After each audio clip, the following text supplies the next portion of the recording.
of the oldest series in the SEC, as Allstate brings you the series history. And Tennessee had the all-time lead until this streak of 8 consecutive Georgia wins. The time they met as ranked teams. Holly Rowe with the Dogs, Kirby Smart on the field. Holly? Well, Coach, it is deafening and loud down here. How do you expect your quarterback, Gunnar Stockton, his best operating practices? Well, the best thing is we practiced against it as much as we can simulate it. It's hard to simulate this noise, so the players around him have got to help him. There's a lot of unknowns about their quarterback, Joey Aguilar. How will you adapt on the fly against him? Well, we'll see what they're trying to do. They're really talented outside. They got a great running game as well. This will be fun. Hey, Coach. You tried to simulate it by putting the speakers at practice to 12. Nobody plays it louder than Kirby, but it's still not quite the same as this. And take this in. How good is it? Kirby wants his defense on the field first, won and deferred. So you're going to see Josh Turbeville, the third-year, or excuse me, the Dogs kickoff man. Will boot it away. Peyton Woodring handles the place kicking and the kickoffs, and Peyton Lewis back deep for Tennessee. About to see Joey Aguilar walk into all this. Good thing they're on his side.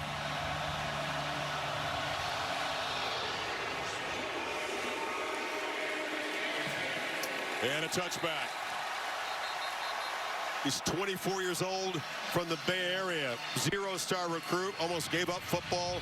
COVID cost him a couple of years, wanted to be a fireman. City College, San Francisco. Diablo Valley Community College. Appalachian State, again, thought his career was over. Then Diego Pavia wins the lawsuit. He gets one more year, goes to UCLA. Was there for like 4 months until Nico Iamaleava showed up. Then he took Nico's old job, and he's here at Tennessee. Everybody have all that. In other words, he's been through it, and he's come through the other side, and they feel they got a guy that can lead this team. We'll find out today how real that is in the SEC. Deshaun Bishop is the back. They'll rotate them. A nice high percentage throw to get Aguilar going, and they'll pick up 8 yards. Now, the great thing about Aguilar, Chris, is he's experienced. You know, in this transfer portal era, they love to have vets that could come in, especially at this position. Second and short handoff. Bishop plows ahead, and they get the drive going. This offensive line, as you mentioned in the open, how important it is to be able to have the complement to Aguilar. This offense starts with their running game because it opens up every aspect of their vertical pass. Play fake, zipped across the middle, caught by Kitzelman in the tight end into Georgia territory. 2 accurate throws so far for Aguilar. Important to know that Georgia, you just heard Kirby tell Holly about how they try to simulate the crowd noise, also try to simulate the tempo, but they didn't face this Tuesday, Wednesday, and Thursday in practice. On the move, check down, and it's Brazel who's tackled quickly. It's a reshuffled offensive line again. David Sanders, all-world recruit at right tackle, still not quite ready for Tennessee. Yeah, 4 new starters up front. Couple through the portal with Moy and Pendleton. Deep drop. Fires downfield. Accurate throw. Caught by Brazel again. What a start for Aguilar and the Vols offense. 17 more. Yeah, they're in great rhythm right now. Nice job of mixing in the run with the pass, varying the formations as well, along with the tempo. Georgia right now on their heels as a young defense trying to get on the same page.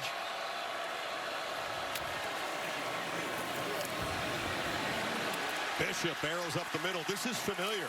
Tennessee has really started fast against Georgia. Led 10-0 in Athens last November. It's exactly right.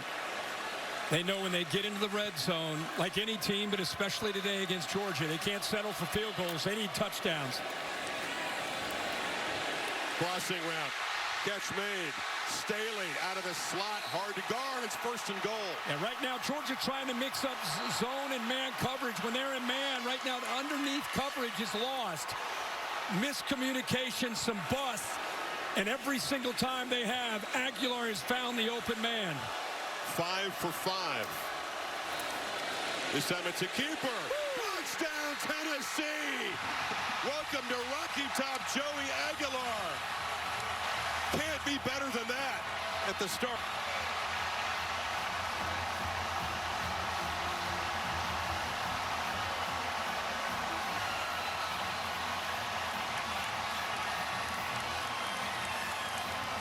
Well, how do you keep a crowd in a game?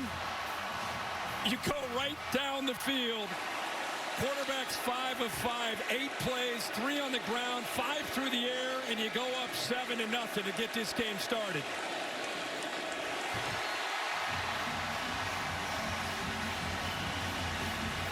$75 yards and 8 plays and 2.5. And the big thing is they mixed up the looks, and then you get the quarterback run game. Good job at getting behind the big offensive line. The back there, Star Thomas leads the way. And that offense could not have looked any better on this opening drive here in Knoxville at Neyland Stadium to get this Vols offense going. His mom Lydia says, well, we're in Tennessee, right? This is fun right now. 7-zip Vols. Welcome back to Papa John's. For a very limited time, we've got free pizza. Yo. Done it again. Josh Heupel and Tennessee has scored in their first possession 5 straight years against Kirby Smart. He showed his team a tape.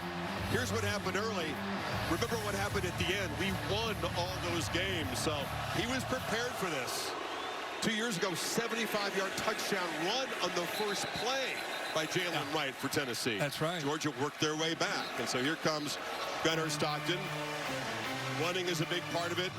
Can they create explosive plays on the ground, but more importantly, can they loosen up the defense, Kirk, today by pressing the ball downfield?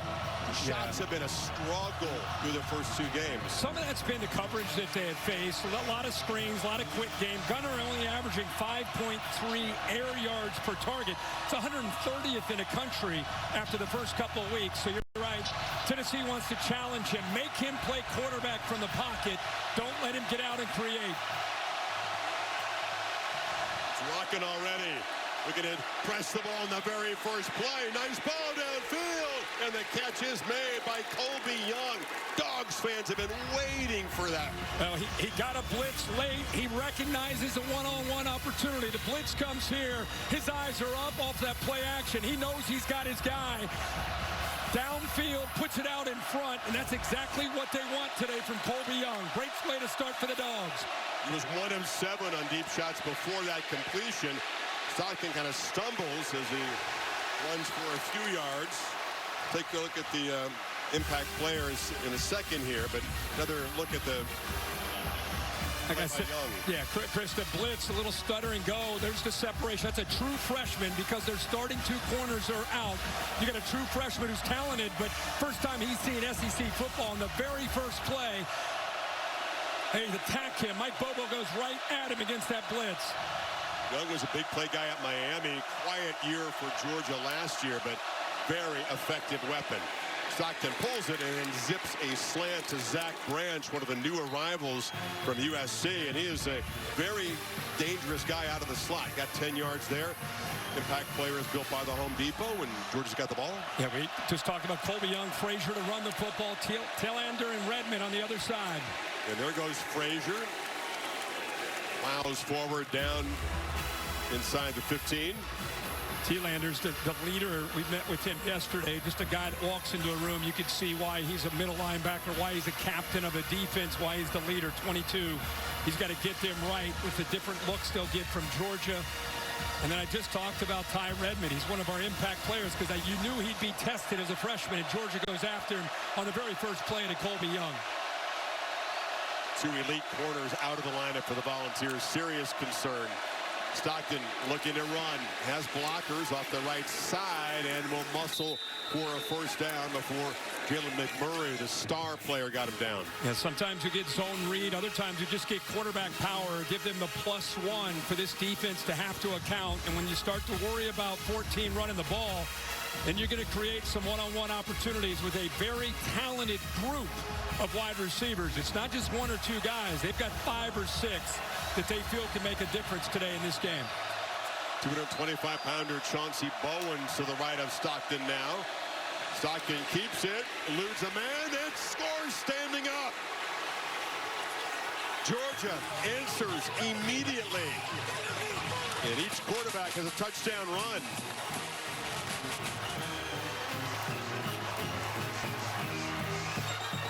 What a response. Yeah, what a way to start this game. The AT&T connected clicker here. Watch him just kind of follow his tight ends, 4 and 7 around the end. Good job of reading this. See him collapse down. Missed tackle there on the edge, and he's able to get back, show you that natural ball carrier instincts that he has. That's how you answer in front of this kind of crowd after you give up 7 points. You come right back down in 6 plays of your own, and the Dogs show them just like they have the last 4 years. It's a long game. Pretty good first 5 minutes, though. 2 75-yard touchdown drives. 7 apiece on Rocky Top. Buckle up.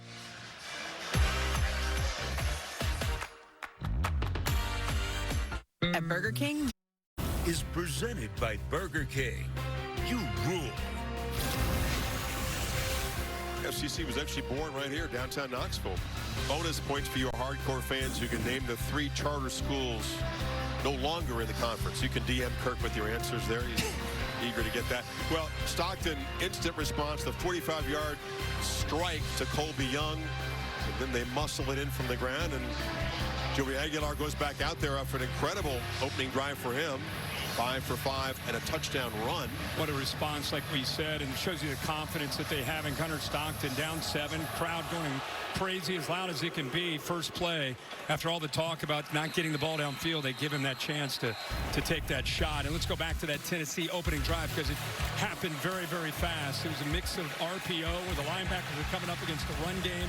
At times, when they would blitz, good separation there from Brazil against the young corner. And then this time, you know, the linebackers underneath coverage just kind of getting lost there. And then the QB run game, they did not face one single third down on that opening drive. They were in attack mode. See what they follow that drive up with.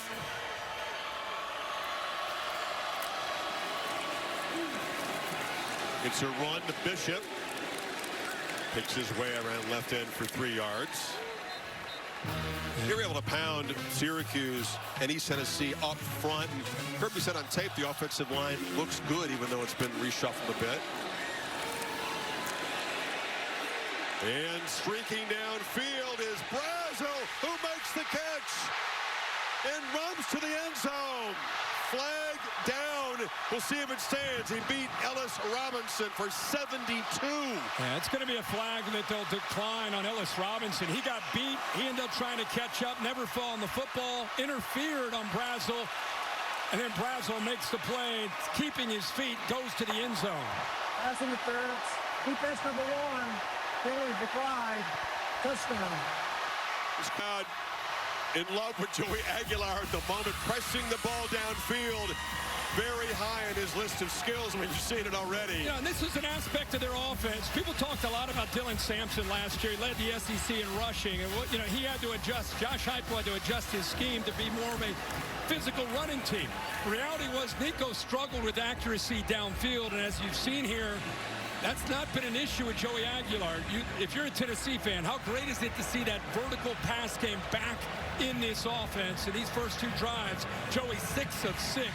134 yards and a touchdown. We're 5.5 minutes into the game. Shades of when Jalen Hyatt was here. They would attack right down the field. Yeah, and I think they feel that this is a great group. And Georgia, again, stunned right now defensively. They've lowered the box against this run game. They're playing man-to-man. Safety gets downhill, so it's one-on-one on the outside. And against this offense, that's the reality. If you're going to put the numbers towards the run game, you're going to leave yourself one-on-one on islands. And that's Ellis Robinson, a 5-star from a year ago. He's a redshirt freshman. Gets beat, has the interference, and what a job by Brazel keeping his feet. Second straight game that Brazel's had an early touchdown. This guy who came from Tulane. Looks like on the PAT, there's a Tennessee player down on the field, still being looked at. Looks like it's Bennett Warren, who's the backup offensive lineman, part of the PAT unit.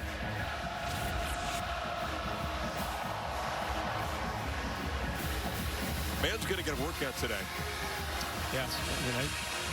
They play Rocky Top like 10 times before the kickoff, and it's been blaring since this game got underway a few minutes ago. If you're Kirby Smart, I mean, okay, the first drive was one thing. but to get beat like that. Again, typically what they like to do with Georgia is not have to commit numbers, meaning the safeties down, and then leave their corners one-on-one.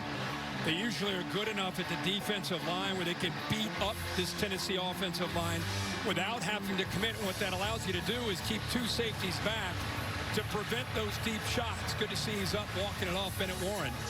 But there they got caught cheating a safety down. They left him one-on-one, and they made him pay for it.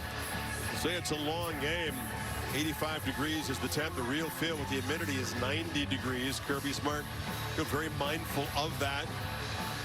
And we'll see as this game wears on. If they keep running up and down the field, it is going to be a test of stamina and conditioning.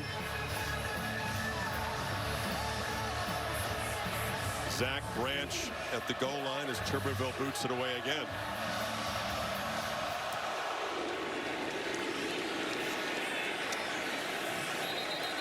Well, Georgia responded beautifully a few minutes ago. Got to try to do it again.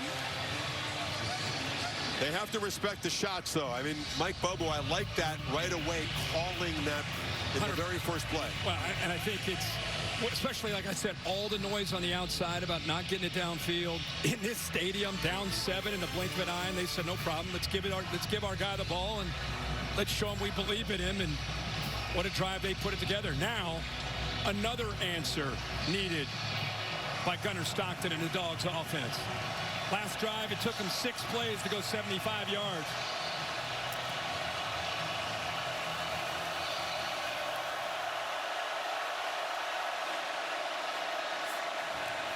And up on the right side, that's Dwight Phillips, the speedster, who was stopped for a short gain. They wanted to reemphasize the run game, Kirk, which was incredibly second worst in the SEC a year ago. Yeah, exactly. And this is how you do it. You get Farouk downhill. Boom. He is a physical safety. You know, that's a spot that they're very thin. Had a couple guys graduate, a couple portal guys. So got some young, talented players. Stockton zips it into traffic.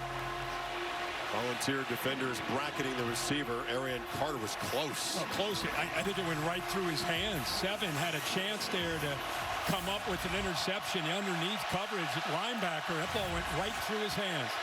Third down snap. Ball knocked loose and falls to the ground. And they were not signaling incomplete here. Ball finally picked up, but Jordan Ross off the edge pressured Stockton. They played with tempo in the first third down of the game, and Vols brought the heat. They're having a conversation here. There wasn't an immediate signal of incomplete. Steve Marlowe in charge of the SEC crew today. Illegal substitution, defense, more than 11 players on the field at the snap. 5-yard penalty, third down. Yeah, they ran on Joshua Josephs late. There's a little bit of confusion on Tennessee's side trying to get a guy off the field, but they definitely had 12 on the field.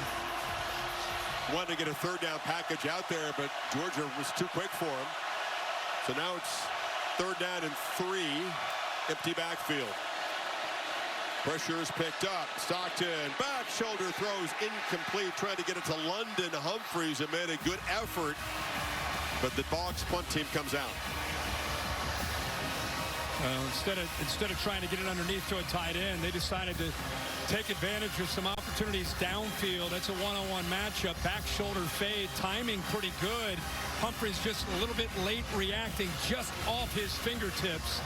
Unable to convert, so the Vols defense does their job. First stop of the game. Aussie veteran Brett Thorson ripped his ACL up, remember, in the SEC championship game. Second game back, still getting his form back, but he is an elite punter when he's got that. Boo Carter retreats and makes a fair catch at the 16. 51-yard punt. Seems to be healthy. It's the plant leg that he ripped his ACL on. Joey Aguilar has engineered 2 quick touchdown drives. Vols get the football back up 7. At Fairfield, every moment of a perfect game day shapes your fan. Here's Tennessee's third possession. Kirk, if you've given up 150 yards in the first 10 plays, all but 16 through the air, What does Kirby Smart, Glenn Schumann have to do right now to try to stop the bleeding? Well, what you have to do is put a roof on top of the defense, meaning keeping your two safeties back. You cannot keep leaving these corners on islands. Looks like they're doing that right here in the first play. Tennessee's going to run it to Star Thomas, part of that rotation, the transfer from Duke. Terrific start to his Tennessee career. Short gain there. Xavier McLeod, a good job there getting off the blocks. The reason you can play with two high safeties again is if your defensive line can win the battle up front in the run game. Aguilar on the move, flips it short. Mike Matthews makes a man miss. They move to 6 again. Drive up and running at the 31. 14 more yards. Yeah, that's man coverage, but a long way for Dalen Everett to come over and try to stay with Mike Matthews, who can fly. Good size, 6'1", 200 pounds. The best cover guy. First down pass again, bobbled and caught. Just collecting the ball with Staley before the Dogs defense arrives. The gain is 3. It's a new wave of wide receivers we're seeing here in Knoxville. Mike Matthews, Braylon Staley, the two front runners, along with Brazel, who's back from a year ago. For the first time, Aguilar is pressured, but he just sidesteps the pressure, and he finds Matthews. Xavier McLeod couldn't grab him. Well, again, because of the athletic ability from Aguilar, what I love is he doesn't panic. It's, again, a guy that had a lot of starts at Appalachian State, able to get away from that potential pressure, got outside, and then didn't look to just take off and run. Kept his eyes downfield and found Mike Matthews, who did a good job of working back to him for that first down. He got out of bounds, so it gave Georgia a chance to catch their breath and bring on fresh troops up front for this first down play. There's a slant, complete again. Matthews collects it. Holly? Well, Joey Aguilar had to finish some classwork, so he didn't get to Knoxville until May, so he had to learn the offense over Zoom. When he did get here, 14 hours a day, 6 days a week, trying to work with the coaches in the building. Fast track preparation for sure. Did a great job. Showed up hungry and ready to learn. First incompletion there, and a flag is down. Looks like it could be a hold from Tennessee. Chris Cole brought pressure from the backer position, and it is a holding penalty. Left tackle Lance Hurd, as you say.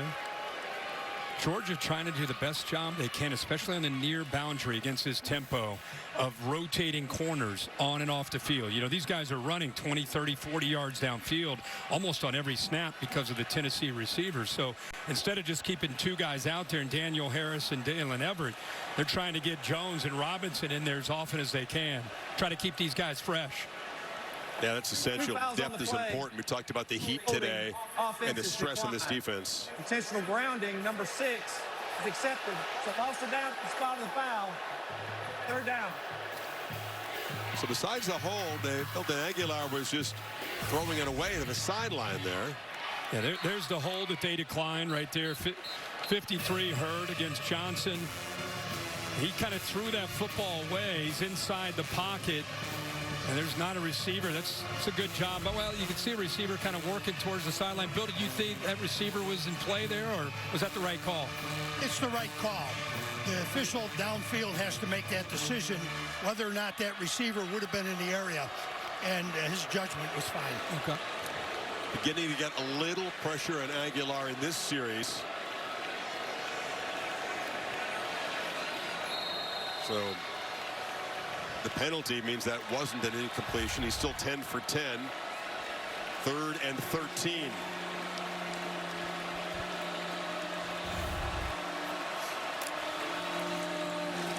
Dogs drop and play coverage. And incomplete on the far sideline. And Tennessee wants and gets a flag. That's Robinson. Tough start for him, guarding Matthews. Yeah, Matthews just got to the top of his route, wanted to try to work back, but there was a hold there by Robinson. And like you said, second time he's been called for interference. First one was declined. This one they'll take.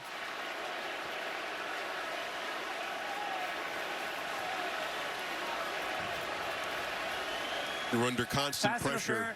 Defense number 1. It's a spot foul. with an automatic first down. As a DB facing this offense, it's intense. And it was 3rd and 13. Yep. So Tennessee's able to catch a break. Kirby Smart, boy, he finally had Tennessee behind the sticks.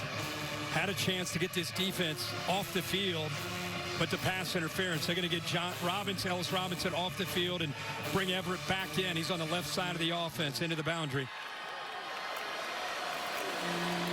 Play fake. Again, Zipton Staley makes the catch and falls forward to the 33. Already 3rd catch for him. It's not overlook the accuracy that Aguilar is throwing with, not just statistically, but the reality is yards after the catch. He's putting it in a place where the receivers can catch the ball and have a chance to run with it. Star Thomas, quick burst and then runs into traffic.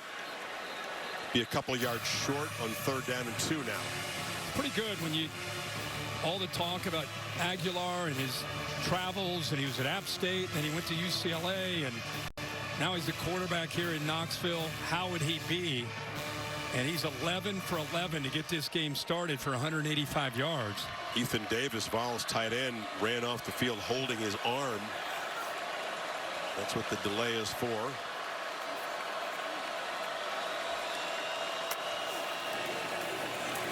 Thomas falls forward. Another first down inside the Georgia 30.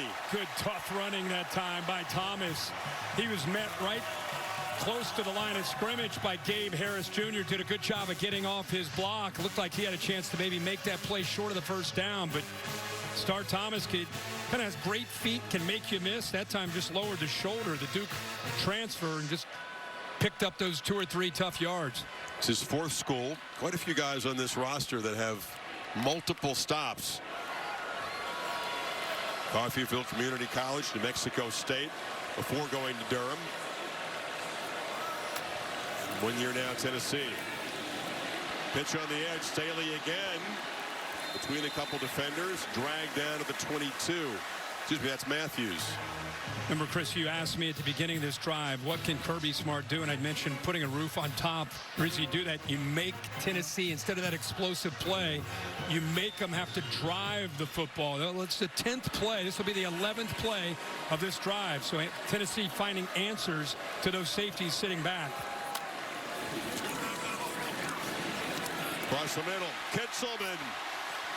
And the tight end makes another impact play. The Vols got a first down in their red zone, 9 more yards. Again, safeties are back. You got to make plays underneath, and then if you're throwing the ball accurately, you get the tight end and the receivers a chance to pick up those valuable yards after the catch, and that's what we've seen this entire drive, mixed in with a little bit of the run game.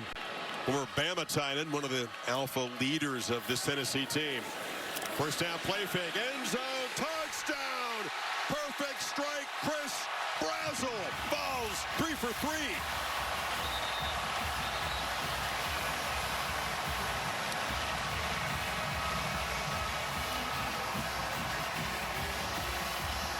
I mean, this isn't tricking them with tempo and, you know, in different formations. This is just flat out great execution by Joey Aguilar and Josh Heupel in this offense. Look really well prepared, playing in rhythm, playing with confidence, and whether it's zone or man, they've got answers. You come out of the Sun Belt, the one game against high-quality competition. Clemson cleaned your clock. He's starting 14 for 14, 213, 2 touchdowns. Yeah, pretty good start. Chris, I want you to watch KJ Bolden, who's an outstanding player, and watch how he kind of gets lost here with his eyes.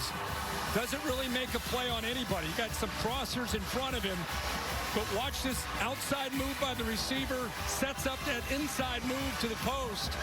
But the free safety, KJ Bolden, who's a great player, all-conference, maybe all-American caliber player, just got lost with his eyes in the backfield and with the receivers crossing in front of him, and he completely misses to get back and support the corner, and Brazzell makes him pay for it. Great job again by Aguilar throwing in rhythm. Nobody has ever lit up a Kirby Smart defense for more passing yards than that in the first quarter. Now, this is the, you got to go back to Hendon Hooker's. The last time a Tennessee offense looked like this, whether it's Georgia or anybody else, just the execution of it, the way they're firing on all cylinders. Branch at the goal line. And he can be an electric player in the return game, brought down at the 28. So now your Gunnar Stockton and the Dogs, you got to take a deep breath. Still plenty of time in this game, but your defense is struggling like you never see them struggle. What worries you as a defense for Georgia, you give them a 21-7 lead. That's like getting into a 100-meter dash with somebody and giving them a 20-meter head start, and you're playing catch-up. You do not want this team to get too far away from you because it's hard to catch up to an offense right now that's executing the way they are.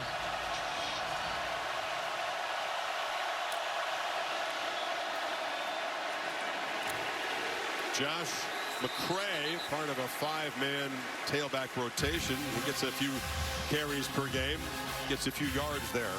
Tennessee mixing in some of their own depth. Edwin Spillman in right now. They're very high on him. Middle linebacker in for Thielander.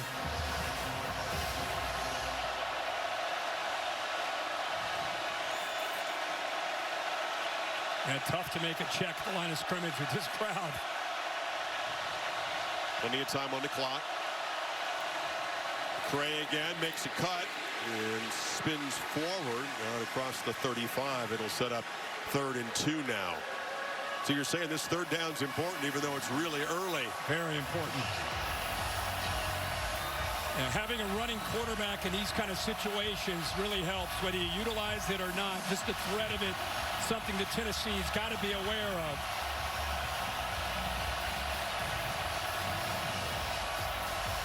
They're going to put him under center.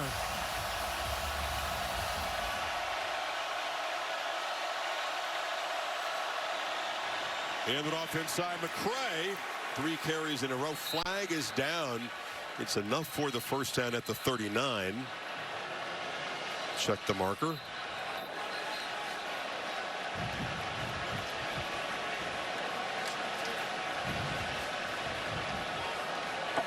Offside. Defense lined up in the neutral zone with the snap. It's a 5-yard penalty. Results in a first down. Yeah, it's Tyree Weathersby. And the offense is left side, defense is right side, right here on the edge. He's been trying desperately to get healthy. Was sort of questionable midweek. One of the many Georgia natives on this Tennessee roster. Dogs from the 40 now. Frazier in the backfield. Fake it to him. Stockton took a quick peek, and then as he does often, nothing's there. Takes off quickly, takes a short sack by Caleb Herring. Yeah, he drops back off this play action look. Watch his head. He's looking to his left. Doesn't see anything that he likes. See how he's looking over here. By the time he decides to come back to his right, there's nothing there. One of the areas he's really going to have to continue to grow is working through his progressions and sitting in that pocket when he has time to throw. Paul's been good at getting after the passer this young season. Behind the sticks now, 2nd and 12. Pressure again. Stockton flushed and just throws it away. Rush got there in a hurry. That was Herring again.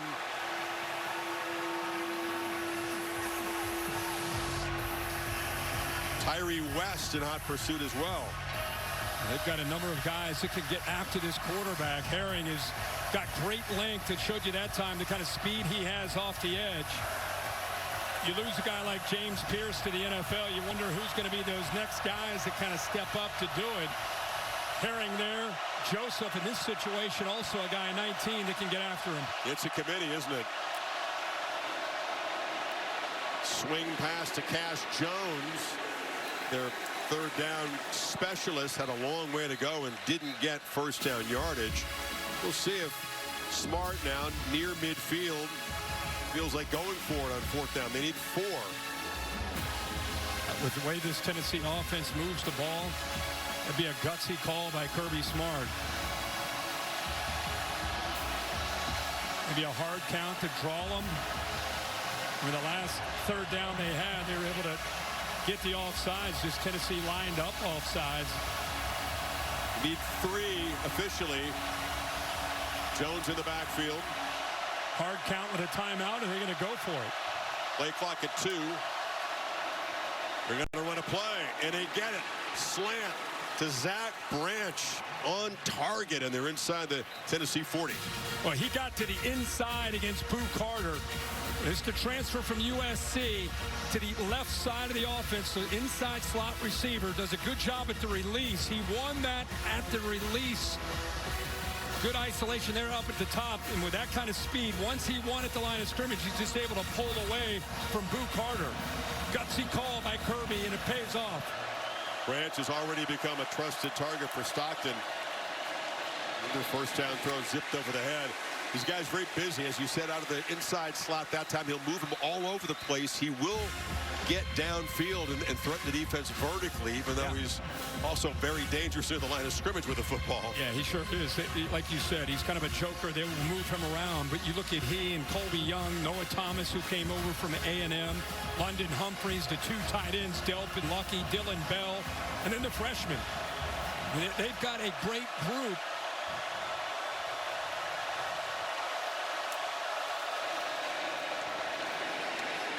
And running around the right side, Frazier for a short gain. What a first quarter on Rocky Top. 3 touchdown drives for the Volunteers. Georgia trying to stay close here. 21-7 after 15 in Knoxville. Back after this message and a word from your local ABC station. One start to this one. The SEC on ABC. SEC All Day presented by IHG Hotels and Resorts.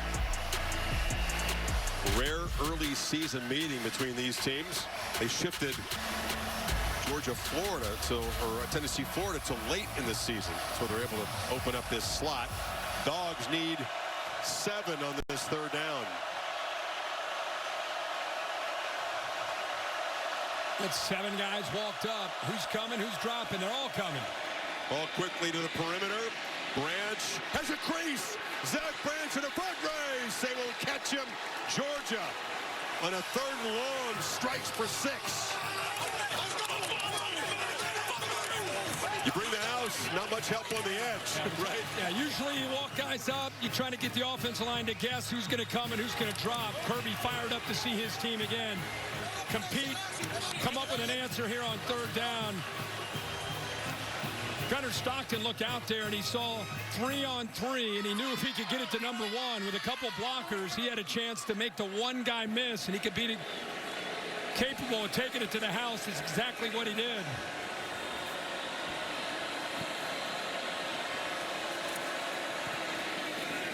So Branch, a big part of the drive, and Georgia back within 7. You got 3-on-3 out here to the outside, and Gunnar Stockton knows, even though he has some distance to pick up on this 3rd down, he knows that if he can find this man right here, he's got a chance to potentially make a difference. There's the blitz Chris talked about. They're bringing 1 more than you can handle. Paul's got to get out in a hurry. Now, make a guy miss. Really tough angle there by the defender Turline, and allowed him to really turn on the gas. We've known his ability as a returner. Here he shows you what he can do with his ball in his hands as a receiver. What a great job by Georgia responding there. Yeah, you're right, Kirk. 2 good blocks, and then Turntine takes 1 bad angle, and Branch too fast to recover. Yeah. Turrentine's the leader in that back end, but just doesn't have the speed, the gears to be able to stay with Branch. Not many do. What a test here for Georgia. Number 16, they knew coming in how tough this could be, but I don't know if they thought they'd be giving up 21 points in the first quarter like this. But Stockton in this offense giving the Dogs a chance to stay in it and compete. Well, the names change, but Georgia's DNA, there's a reason why they've been on or near the mountaintop in college football for years. Resilience. Yep. They don't panic.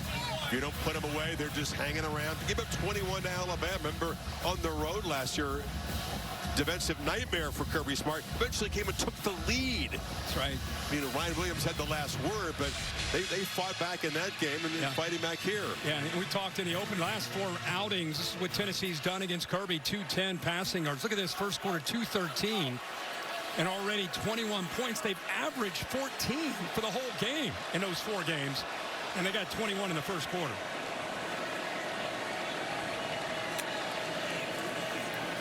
Fake to Peyton Lewis. Aguilar on the move across the middle, and making a catch is Travis Smith, the true freshman. It's incomplete. Couldn't quite hold on.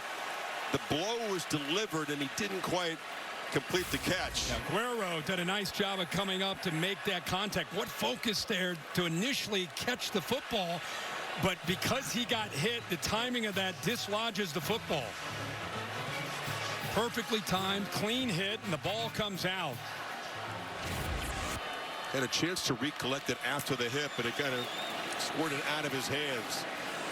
Lewis on a second down run works hard for 6. Holly? Well, guys, Ethan Davis went out. It looked like his shoulder had popped out. They've put it back in. He can get back out and play right now. Put it back in high tempo. Pressure. Aguilar avoided the sack initially. Flag is down in the secondary. Georgia stopped near the line of scrimmage. They didn't get off the field. They tried to substitute. Always tricky to do against Tennessee. Tennessee hurries. They see them trying to substitute and look at the Illegal top. substitution defense. They More don't than do 11 it. players They on the field aren't at the quite snap. able to get off the 5-yard field. penalty. Yardage results in a first down. Nick Saban talked about that this morning on College Game Day. We talked yesterday with Kirby on our call about third down substitutions or any down, trying to get 3 or 4 or 5 guys on or off the field. When Tennessee doesn't substitute as an offense, you better do it. You better do it fast. They tried to sneak 4 guys out there, just unable to do that. You got to sprint off the field, too, as tired as you are in that situation. They didn't get off that quickly. So Tennessee, first down from the 36. It's Lewis in the flat and couldn't hold on. Pass was behind him. Pressure coming off the edge there by Janelle Aguero. Created some traffic in the area. Boy, they are very fortunate he didn't come up with that football. The linebacker, C.J. Allen, got caught up in some traffic, and they're playing man coverage. There was nobody down that right sideline. If he was able to hold on to that football, that would have been at least a 30, 40-yard gain, if not a touchdown. It's the second time, that previous play, second time Tennessee's been able to pick up a first down on a third down via a penalty. It's a second down run. Collision off the left side. Peyton Lewis can flash some serious speed. Hasn't really had a chance to break a long one yet this year. Ja'Cory Thomas made the stop there. Going to be 3rd and 7 now.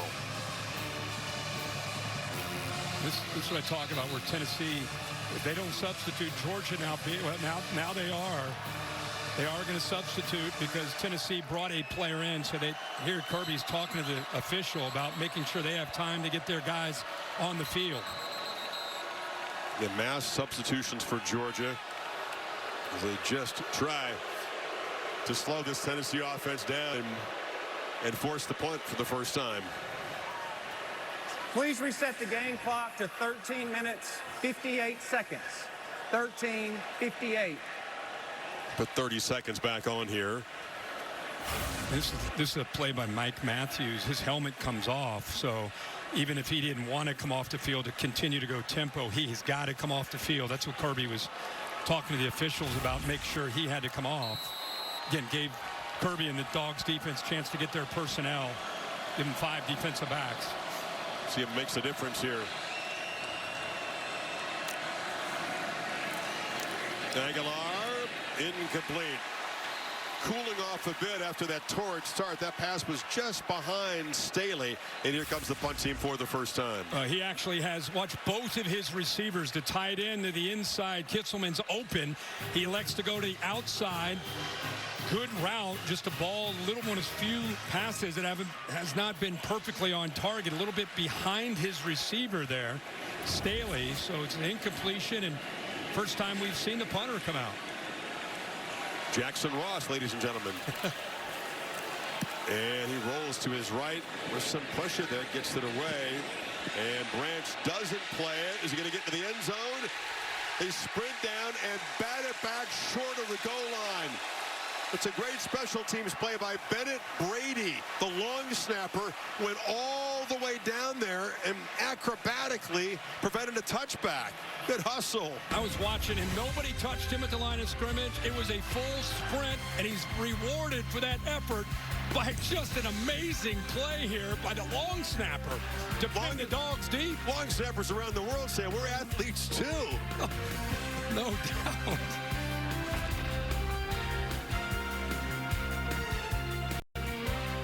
Where's the...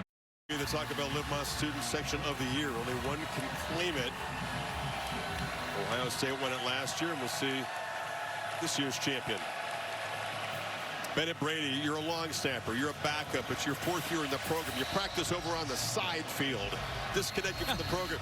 110,000. You get to run down the field, dive, and keep a ball in play, and pin your arch rival at the 3-yard line. Good for him. Yeah, just being an athlete, right? What a play. Stockton in the end zone along with Bowens, who's got it, and he bursts forward out across the 10. So they had little breathing room there with about 6 on first down. Arion Carter made the stop. Good job of that left side of the offensive line. Considering their pin, they open up a nice hole there for him to get downhill in a hurry. Should mention a true freshman, a 5-star.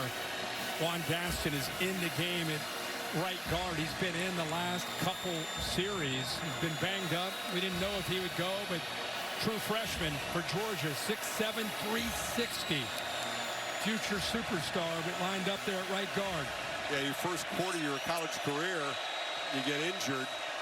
An ankle and an MCL in there now, playing through some pain, and the Dogs able to get a first down. Dylan Bell, versatile weapon, involved for the first time, moves the ball across the 15. Again, good job of recognizing the blitz there. Hit an RPO set up.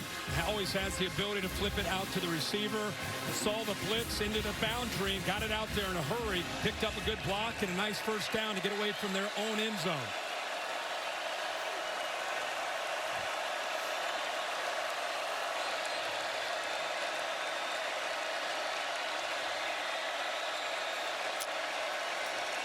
Branch went in motion and had some space after he makes the catch. Kind of tracked across. They didn't really follow him. That's a nice first down chunk. Ty Redmond forced him out. There is a penalty marker on the field.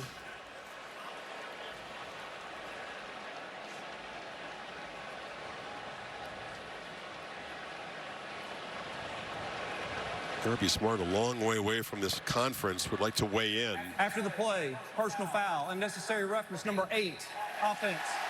At the distance to the goal, second down. Colby Young spotted with the foul, so that will back him up 15 just when they had some momentum in this drive. Yeah, he's trying to make an effort play, he's downfield right there in front, picking up a block, trying to help. The only thing is he just kept working 5 yards out of bounds. That last shove, huh? Yeah, the last shove when the penalty came out. Kirby said, went into his temple, the universal symbol, we got to be smart. Something else for Georgia to recover from. 2nd and 15. Bubble screen. Young trying to make up for it. Gets back 13 yards. Sets up a 3rd and 2. You know, all these quick throws we've seen really in the first 2 weeks for Georgia. It's you know, there's screens, but it's an extension of their run game. With Tennessee pressuring and linebackers getting downhill, a great answer to that is just flip it to the outside and ask your receivers to win one-on-one, whether it's running a route or trying to make a play after you catch the football.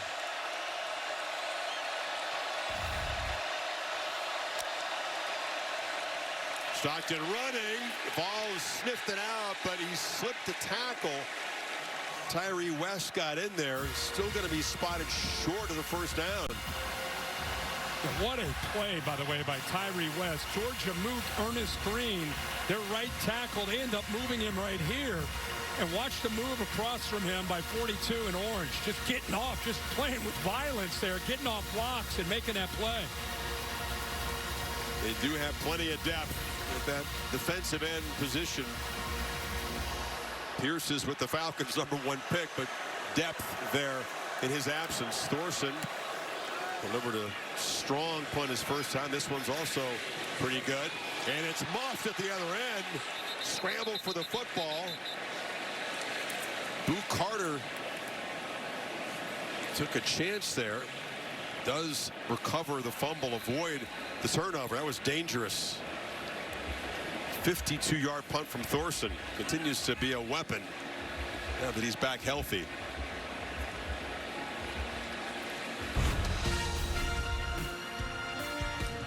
Tennessee got to get the offense going again. 21-14 Vols.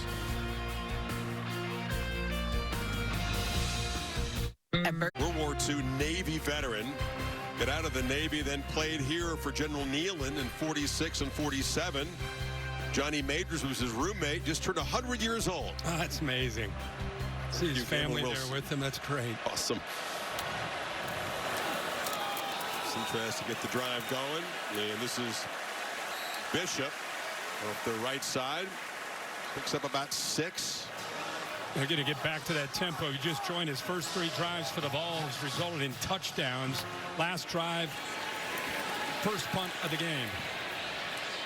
Aguilar, after 3 straight incompletions, which came after a 14 for 14 start, finds Matthews first down to the 40 in front of Dalen Everett. Yeah, Dogs brought the blitz here, but look at the hands here by Matthews. Watch him come back, and in all hands. Love to see that as a quarterback because you know you can trust him. That time he kind of used that left arm to wall off the defender, went up and snagged that. Aguilar took his eye off the football, fumbled the snap. Matthews was a 5-star recruit. Nagging injuries, never got his freshman season going, but you can see he's part of a really talented and varied receiving core for Aguilar to work with this year. Yeah, I agree with you. You know, he's got good size. At 6'1", 200. In high school, he played defensive back and receiver. Took him till last year to really start to hone in, and really has taken off in camp this year. You can see it. 2nd and 14, deflected. Flag is down. I wonder if they lined up in the neutral zone. Raylan Wilson got a hand on the football. Yeah, they did. Kind of looked from here that. And man. Offside. Yeah. Defense number 90 lined up in the neutral zone. 5-yard penalty. 2nd down. Number 1 defensive recruit in the recent recruiting class, Elijah Griffin. Yeah, he's right here. Had both hands in the dirt, didn't have his head swiveled to the left. Things like that matter against this offense. They had lost 5 in the first play. Give them 5 back. Yeah.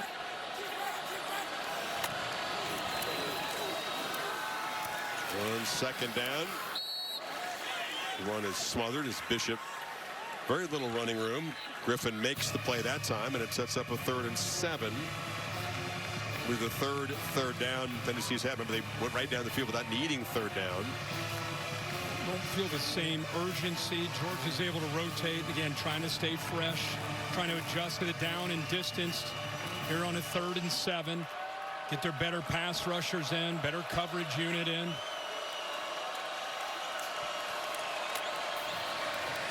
Pressure comes, picked up, complete across the middle, hammered short of the first down as Rodarius Jackson, as Jonel Aguero knocked him down on the Tennessee side of the 50. 4th down and 2. Volunteers offense out there showing tempo here. And Kirby's going to get a timeout. This is a big enough play. He wants to let everybody catch their breath here and get the right call with 8 minutes to go here, 8:05 to go here in the 2nd quarter. Yeah, smart use of a timeout, no pun intended. So we'll take a pause here. Volunteers near midfield trying to add to a 7-point lead. National Championship trophy making the rounds here. Dogs have raised that a couple times in recent years. There's the defensive huddle in that timeout before this 4th and 2. Glenn Schumann in the red, defensive coordinator. See Glenn Schumann here, Kirby Smart here. Everybody dialed in. Kirby telling us this week that this team is a tight-knit, maybe even more tight-knit than they've had the last couple years. Love to hear that. Good meeting, good meeting. They're going to punt, though. Yeah. But, hey, without that timeout, maybe Tennessee goes for it, so they're going to get the football back regardless. That's a good point. Josh Heupel electing to play field position, and Jackson Ross does his job, boots it down. Branch makes a fair catch at the 10-yard line. So still midway second quarter. As Kirby said, these are long games. They evolve, and the first quarter doesn't decide it. And the way this game started, I mean, it was back and forth in the last 2 or 3 series. It's become a little bit more of a field position game. And Tennessee punting the last couple times, pinning Georgia here at the 10-yard line to play the series. Before that, it was down inside the 5. So keep in mind, it's a big series. Even though we're 7:58 to go to the half, Georgia did defer. They do get the ball to start the second half. Let's see if Gunnar Stockton can do anything with this possession.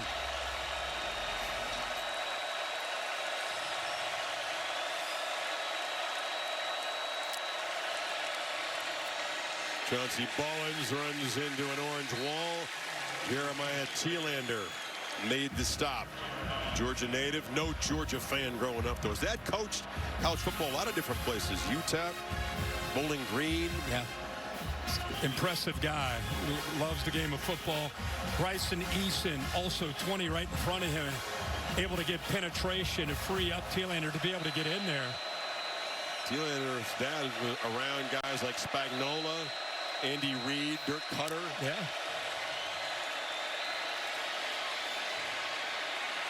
Stockton on the move, and the traffic is broken up. Flags, 2 of them come in, 3 of them now. Idris Farouk, looks like he got there early.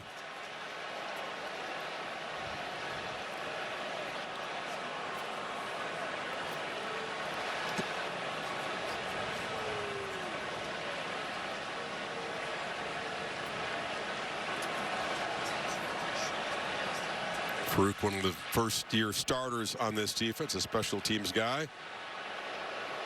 Pressed into duty this year. Teammates certainly believe in this guy. Tried to time it up, Kirk. Looks like he may have mistimed it. Yeah. Holding, defense is declined. Pass interference, defense is accepted. It's a spot foul, automatic first down. Well, yeah, Georgia's able to get the interference, but watch Gunnar Stockton. Again, this is an area as an athletic guy, he's got to change. 3-man rush, there's no pressure. You know, he's got to trust the protection and trust his ability to work through the progressions.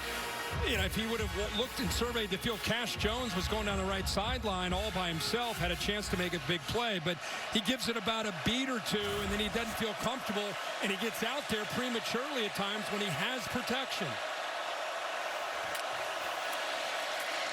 Branch reverses back, knocked down.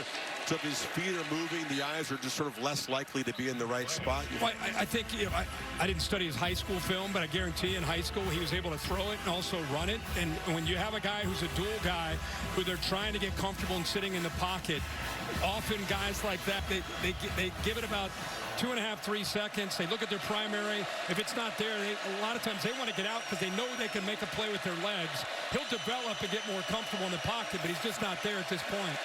Consistently, anyway. Handoff. Smashing into the line is Phillips. One thing that's interesting, you know, Mike Bobo loves his tight ends. They had one of the best to ever play the position of Bowers, but they've also got Delp and Lucky. Quality haven't targeted a tight end so far today. Not at all. It'd be a good time right here for it. Need 5 on third. Plenty of time. See if they can find Delp. He's right there.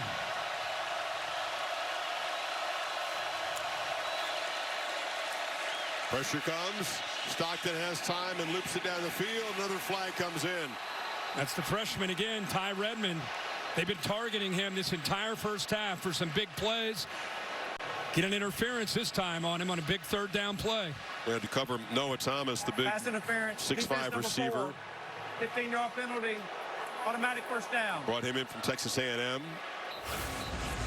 Yeah, they're 2 for 3 for 55 yards going against a true freshman, and now you get a PI on a 3rd down. Too handsy. Oh, yeah, grabbed a hold of the jersey. Gunner wanted it right away and got it. Like I said, it's a big drive for Georgia. Started at their own 10-yard line. Caught a few breaks with some penalties.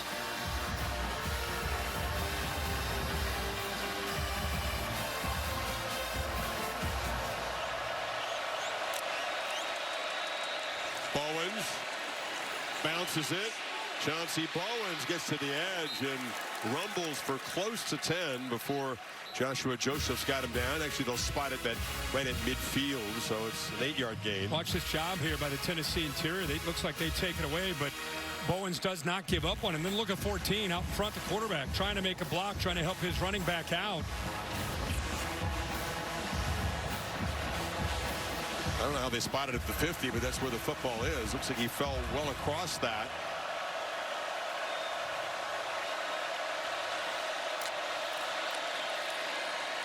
Got it again.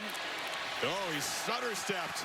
Did not get his nose right to that first down marker. Took a sideways step and was stopped by Arion Carter and Redmond in run support there. Yeah, a little jump cut there. I'm with you. Typically, you see a Bulldog running back right there. He just lowers his shoulders and gets upfield. Instead, he bounced it, came up short.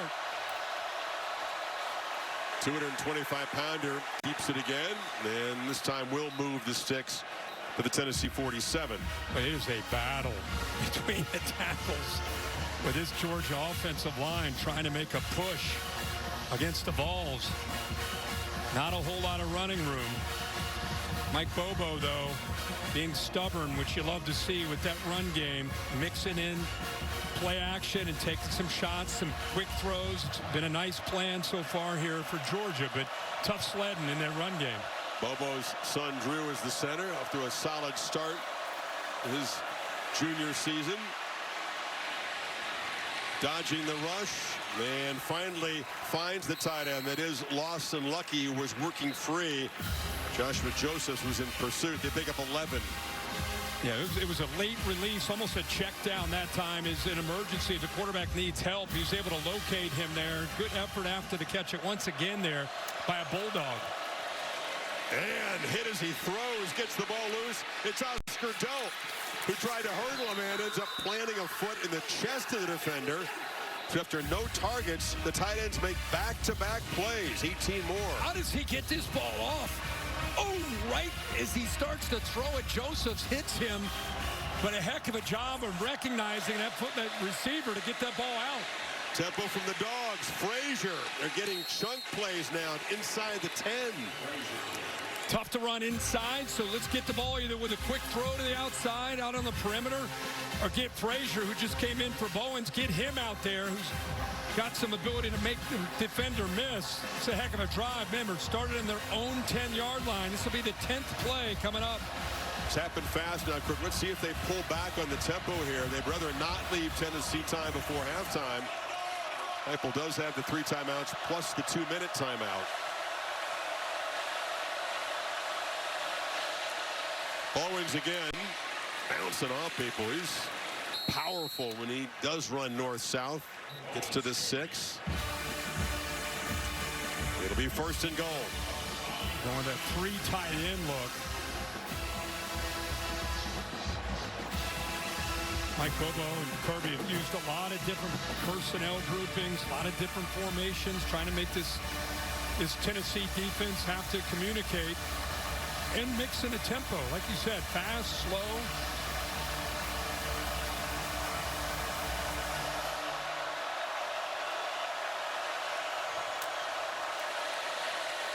Frazier. Downhill for a few.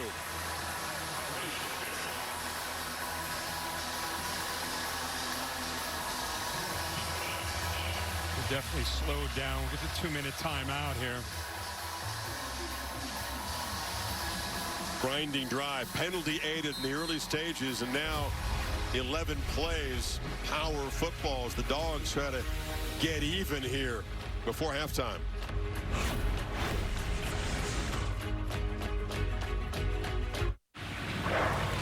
So, do you like Billy Napier and the Gators, much needed attempt at a big win. LSU rolling in at number 3. Follows at 7:30 Eastern time.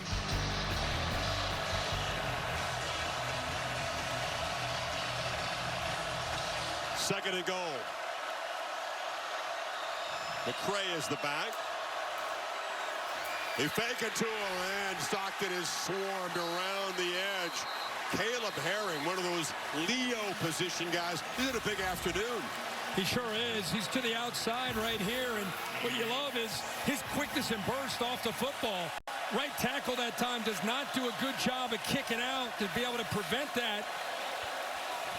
Ernest Green lined up on the other side. That's Weenie in there at right tackle.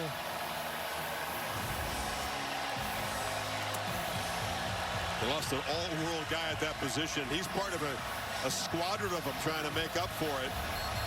Third and goal coming up.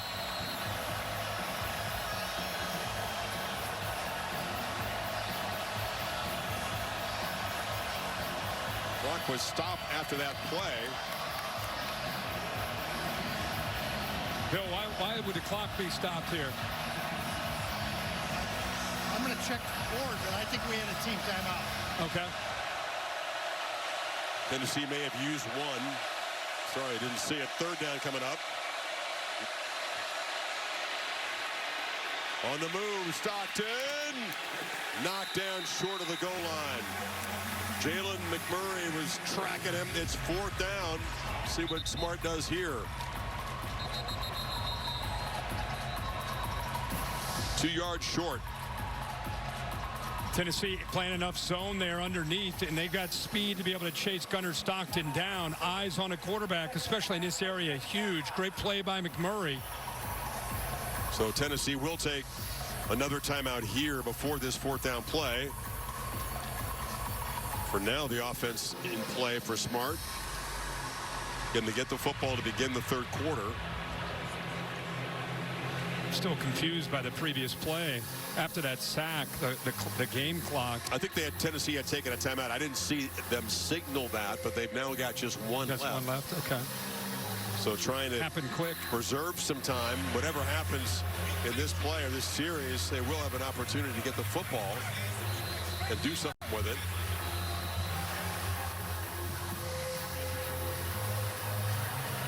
They don't need much time. Well, the first 3 possessions, touchdown, touchdown, touchdown for the Vols. The last 2, punt and punt. Stockton is a runner, an obvious option here. And now certainly it'll be a focal point. Now the kicker's running out. Well, Stockton also is the holder. Peyton Woodring, the kicker, is out there, and yeah, when your quarterback's also your holder, I guess you can play a little deception. So they're lining up as though it's going to be a 20-yard chip shot to cut into this lead.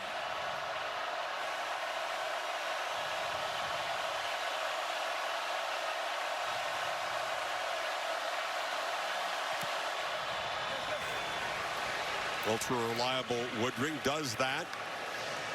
14-play drive, 88 yards. Penalties got it started, but Smart able to chip into this lead again. Kevin Negandhi, halftime, 1:42 away. Let's check in with you. Chris, thank you so much. State Farm halftime report with Booger McFarland. Down goes Clemson. How Georgia Tech pulled it off. We got highlights from Atlanta, and we're keeping an eye on Miami and USF down in South Florida. Meanwhile, SEC Network, Boog, what's going on with Texas? Another slow start? Yeah, no doubt. Arch Manning still throwing the ball very inaccurately, but he can use his legs, the athleticism, to pull the zone read and get to the corner touchdown horns. It's only 7-0 second quarter SEC Network. Texas over UTEP. Back to you, Chris.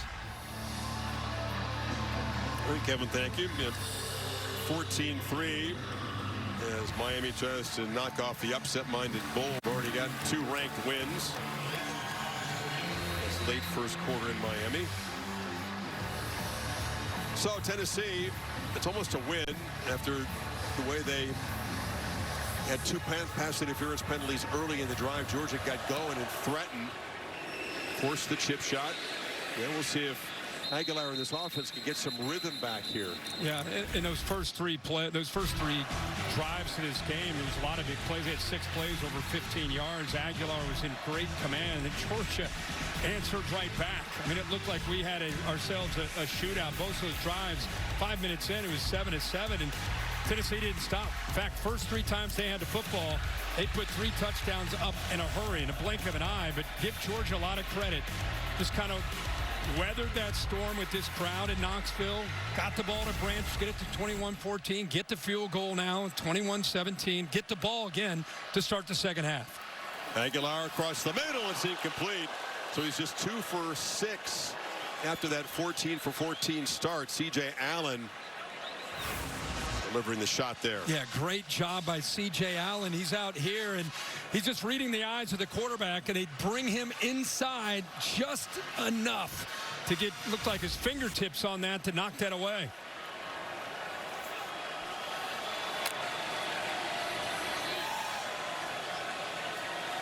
Again, not able to employ tempo with the incompletion to start. Much more methodical since that torrid first quarter. Star Thomas spins in the hole, falls across the 30.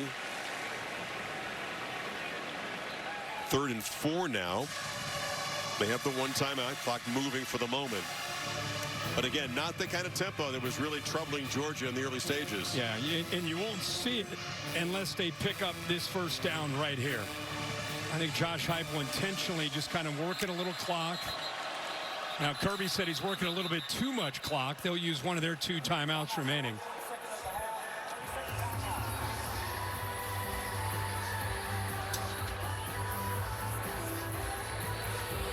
It's not how you start in this rivalry. It's clearly how you finish. And Tennessee couldn't have started better. Great for Joey Aguilar. Come out, your first big game, facing a quality defense, and it just like you practice it, like there's no one out there. But Georgia's going to do what they do. They're going to make some adjustments. They're going to work their way back in the game, and that's what we have. Good second half. Yeah, I mean, it's, if you're a Tennessee fan, you're a little bit anxious because of the way these games have gone, where they've started fast, and it's a 60-minute game. I don't know how many times since I've been in Knoxville I've heard it's a 60-minute game. It's a 60-minute game. It's because they played pretty well for 30 minutes, but they got off to such a fast start. You're not going to be able to maintain that, right, for an entire game. But I think Georgia settling in defensively and getting their own offense going become a really good football game. Look at those last 2 drives compared to the first 3. They're able to get this conversion. That's where you'll see the tempo, especially with just the 1 timeout.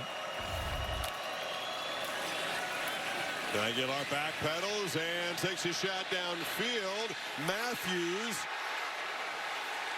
couldn't make the grab.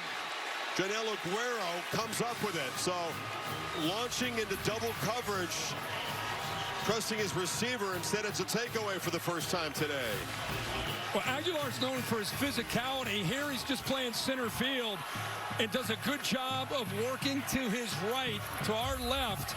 Ball is hung up there, and Aguilar's gotten away with a few of those in the first 2 weeks against inferior opponents, but not against Georgia.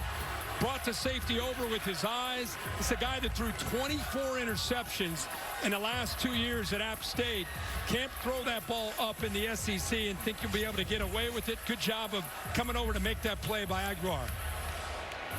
The Dogs 1 timeout, 1:02 from their 30. Let's see if Mike Bobo, knowing he's going to get the football to begin the second half, gets aggressive here.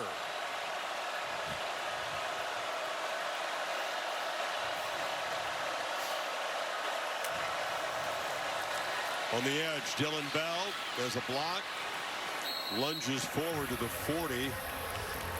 It's just short of the marker. Clock moving inside of a minute.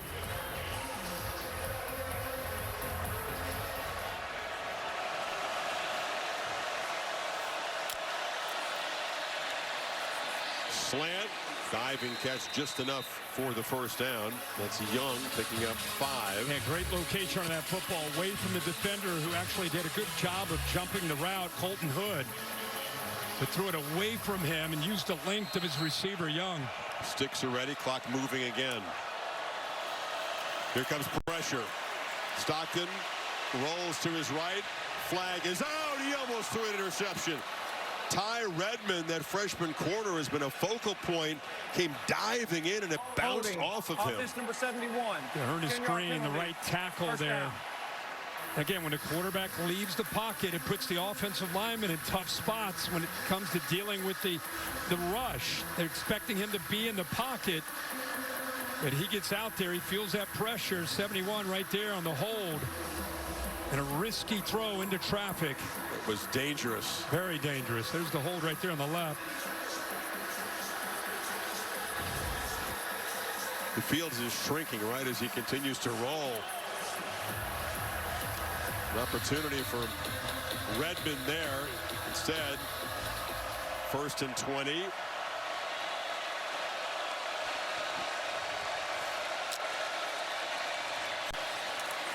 Jones slips through a tackle, knocked out of bounds across the 40 by Carter.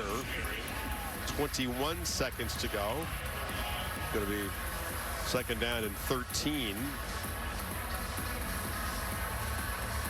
Good job of running that. Just try to catch Tennessee napping a little bit, playing with 2 high safety looks, try to get the ball there to a playmaker in Jones. Now you got to hit a big one downfield. Got the 1 timeout. Got about 25 yards to go to get within Peyton Woodring's comfortable field goal range. Clean pocket. Launches for the far sideline. Jump ball. And it's intercepted. There's a flag down. It's Colton Hood, the transfer from Colorado, making the pick. The flag is along the far sideline. Very physical. Hood was very physical with the receiver running that route. The entire route, he's pushing him. In fact, pushes him out of bounds. Holding. Defense number 8. The 10-yard penalty. Automatic first down. Yeah, it's one thing to jam him, but he continued to work and continue to push on the far right here. Pushes him, pulling on him. Yeah, it's an easy call there by the official. One thing, it was a long play, took a lot of time, so we're down to just 8 seconds in the half. Smart still with that timeout. Woodring's career long is from 55. Game clock will start on the snap. So again, they've got work to do. Got to move the ball. I mean, if you get at least 12, 15 yards. If you get inside the 40, at least he has a shot. Yep. Receivers bunch to the left. If you're Stockton, you do not want to get flushed out and take a lot of time before you get the ball out.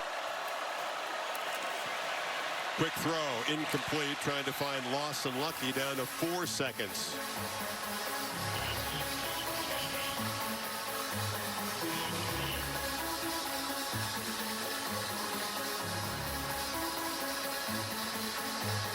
That took 4 seconds. Can you get an incompletion to get the clock stopped within 4 seconds to get the field goal team out there? Yeah, tough to do. At least they got the 1 timeout. You can throw a quick ball and just instantly take a knee as soon as you catch it and call the timeout from the sideline.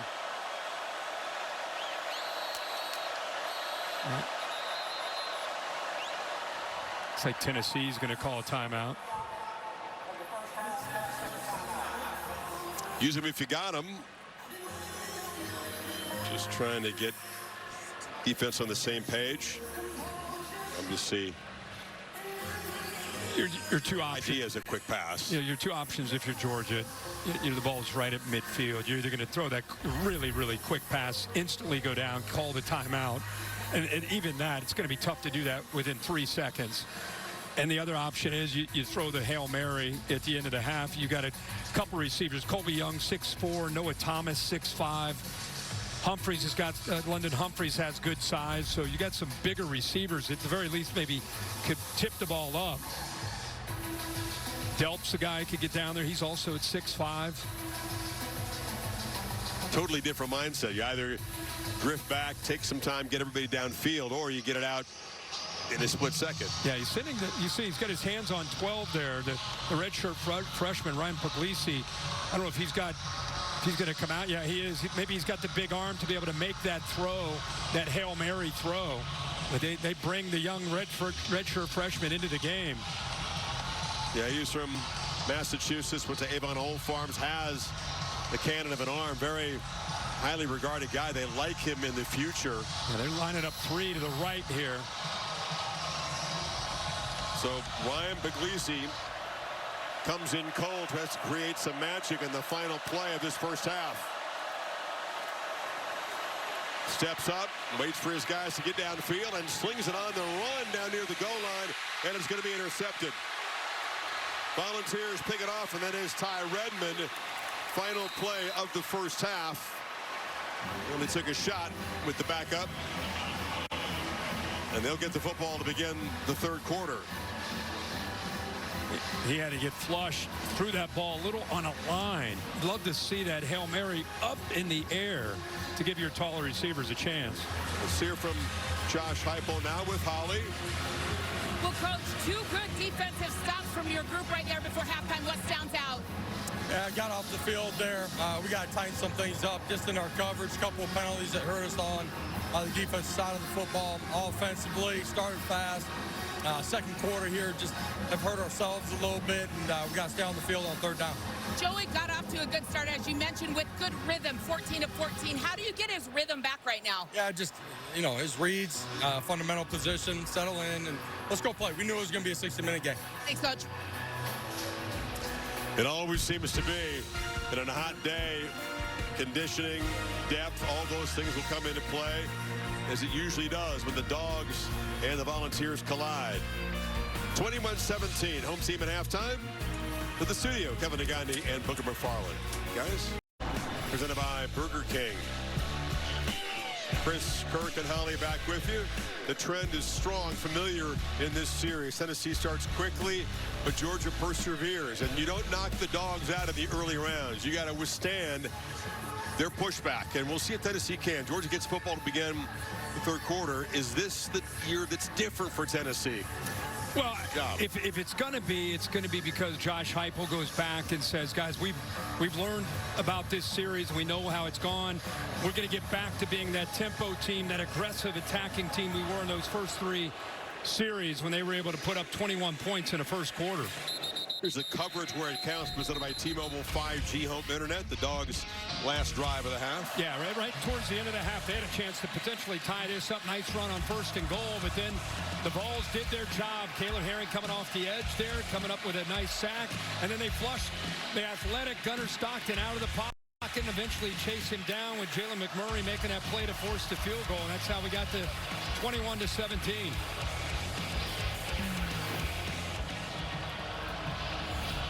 Stockton, 12 of 17, 178 in the first half. Cold start, got hot. A reverse of that for his counterpart Aguilar. Got a rough second quarter. White Phillips Jr. to the left of Stockton. He's got the football, and he accelerates. Knocked down across the middle, but he picked up 8. T-Lander on the tackle. A nice job pulling around. What a block by Micah Morris to open that hole up. Really good execution up front overall. Bobo did his job, the center, to create some leverage, and then the left guard pulled around Micah Morris and just opened that up. Positive yards on 1st and 10. Another part of that script, not just stopping Heupel's offense, but Georgia imposing its will physically in the second half of these games with the running game. They'll pound it again with Frazier, and that's quickly picking up 17 yards in 2 plays. Yeah, this is, we keep kind of saying that this looks similar to what we've seen in the past, and this is part of it.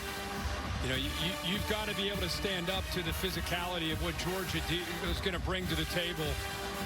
You know, it's one thing to have the up-tempo offense and the ability to score in a hurry. It's another thing to stand in the middle of the ring when Georgia wants to get physical.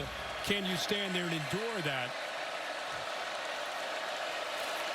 Dylan Bell on the end around, ran into a wall there, and he's dropped behind the line of scrimmage by Joshua Josephs. Hollywood at Kirby Smart tell you at halftime. Well, I asked him about what defensive adjustments they made. He said, we really didn't make many adjustments. We just executed better. He said, we're trying to keep the ball in front of us better.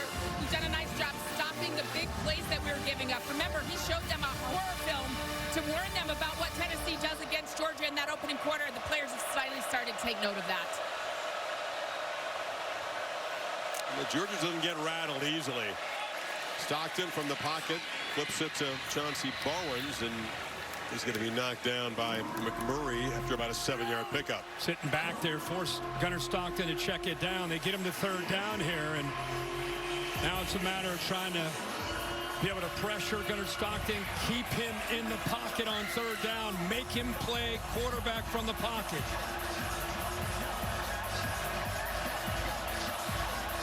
Dogs 3 of 6 in the first half and third down.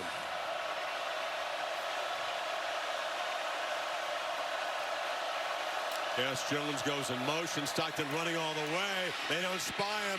Stockton found a crease. More than enough for the first down inside the Tennessee 40. Got 13. But Tennessee looked confused to me. It took them a late adjustment to get the secondary lined up right. You can see the communication there. Now you got the motion. And by the time they start to try to get their eyes right, they're a man short on the play side. And Georgia calls the right play at the right time to take advantage of the confusion by Tennessee. They look a little confused once again. Good job, Kirk, getting up to the second level. Carter was the key guy, and they blocked him beautifully that time.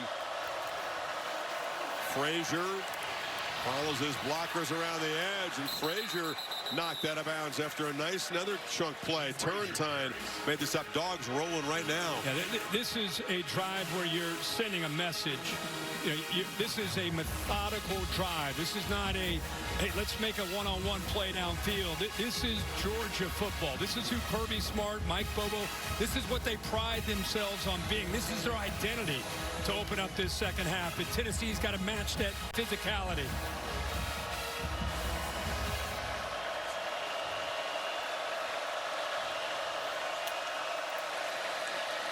Frazier, they matched it that time. They were all over the running back, and Caleb Herring had a good ball game, spun him down. So it's another one of those third down and mediums now. Yeah, and Caleb Herring is having a football game. They've had to rely on some depth. It's a poor job there by the tight ends pulling around there. Lucky, who's been typically pretty rock solid. He and Delp, that time it was a whiff, made it pretty easy. But Murray, or Caleb Herring rather, is really having a game off the edge. 31 in orange. Ball's trying to communicate, look more organized for this third down play.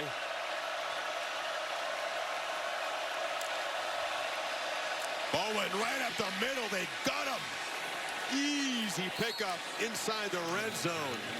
Well, they gave them a little bit of their own medicine. They spread them sideline to sideline. Look how light they are in the box. There are not enough bodies. And that play just opened up in a hurry. Linebacker got downhill. Drew Bobo picked him up, 74, and look at that. Hey, Chris and I could run through that hole. That thing opened up. Better idea for Bowens to do it, but... see, Heupel's feeling it. He's trying to get the crowd going here. Ninth play. This powerful drive. It's Phillips who takes a turn. And he turns the corner, picks up 4 or 5. Like I said just a moment ago, this is what Georgia really prides himself on, is their ability to take a game over and kind of steal your will. It's 9 plays here to start the second half, 8 of them on the ground running the football. Now they're down in the red zone, trying to take their first lead of this game.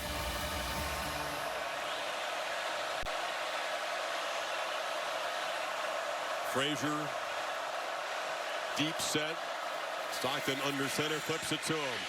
Frazier, no blocker out there. Gets enough space to get that inside the 10 before Turrentine made the tackle. I love the jet motion.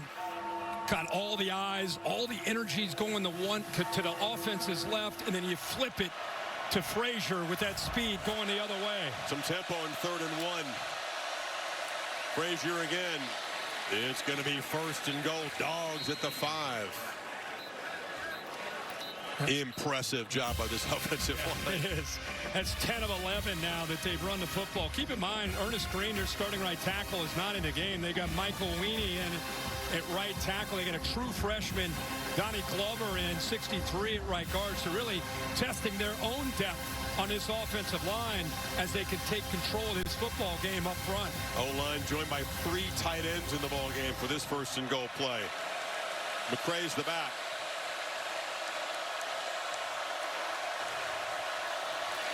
He's got it.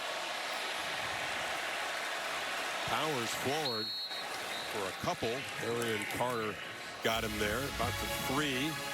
A much better job up front, just holding their point, and it freed up Telander and Carter, the linebackers, at that second level to be able to get downhill.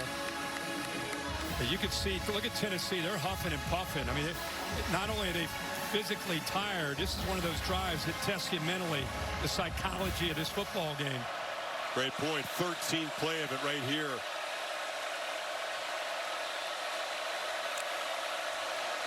McCray trying to go low. His dive stopped just short of the goal line. 3rd down coming up. Dogs playing with some tempo here. They're going to go fast. On that same look, trips into the boundary. Probably run right. McCray muscles. No signal. Touchdown. Georgia. Powerful statement drive right down the field. Almost 8 minutes off the clock, and they take the lead for the first time. That's 13 of 14 plays on the ground behind that offensive line. Mixing in different backs. Frazier, Bowens, saw Cash Jones here. What a good, tough run. Good job of that offensive line. They kept churning, and eventually McCray's able to get in there for the touchdown. So 17 unanswered since Tennessee had a 14-point lead in the first quarter.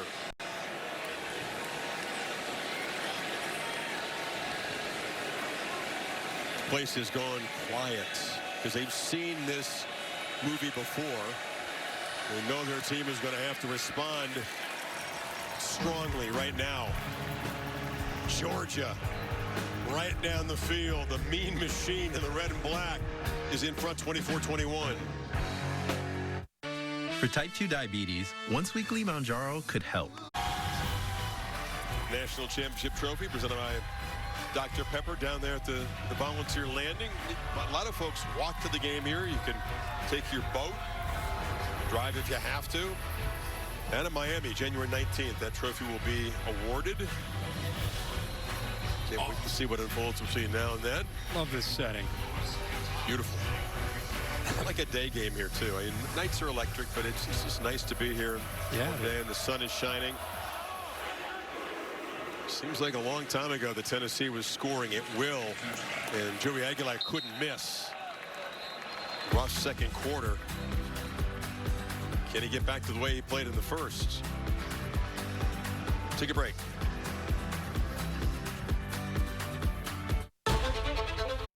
Got off to a great start, and a big part of that had to do with the scheme, the tempo. Look at the time he has to be able to throw the ball here early in the game. Brazel makes a big play, keeps his feet, scores a touchdown. Anticipating.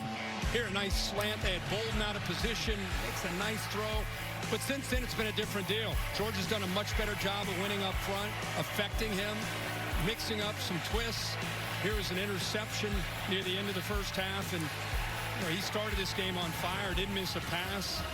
Everything was working. Tempo was on fire. 14 of 14 for 213, and since you can see it 2 of 7. Yeah, best first quarter any quarterback's ever had against a smart defense. Can they get back close to that? Tempo teams, the first play or two of a drive, very important.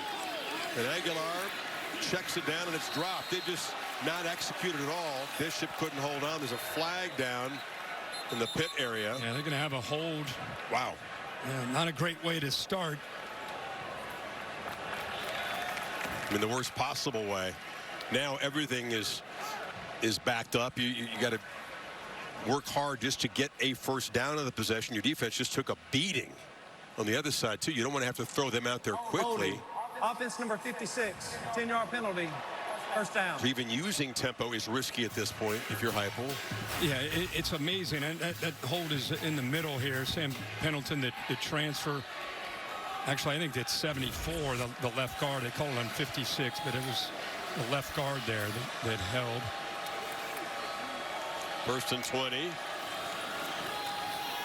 Hand it off. Bishop gets a few yards back. Just to respond to what you're saying, it's amazing when you jump out with 21 unanswered early and you're just looking good and everything's working so well. It's 24-21. This place, right, they need something to get them back. I'm talking about get the crowd back. They feel like they've already been beaten. Aguilar, 2nd and 12, left the pocket and got rudely greeted by Raylan Wilson. Oh, my gosh. I don't even want to talk when we show this. If we can get this in real quick. You want to talk about textbook? Oh, my gosh. That's beautiful. Talk with his pads loudly. But he hits him. Look, everybody. He wraps up. Isn't that amazing? He didn't just hit him with a shoulder. He wrapped up. He hit him, and then he wrapped up in the open space. Textbook. 3rd and 11. Weird to see a guy wrap up like that.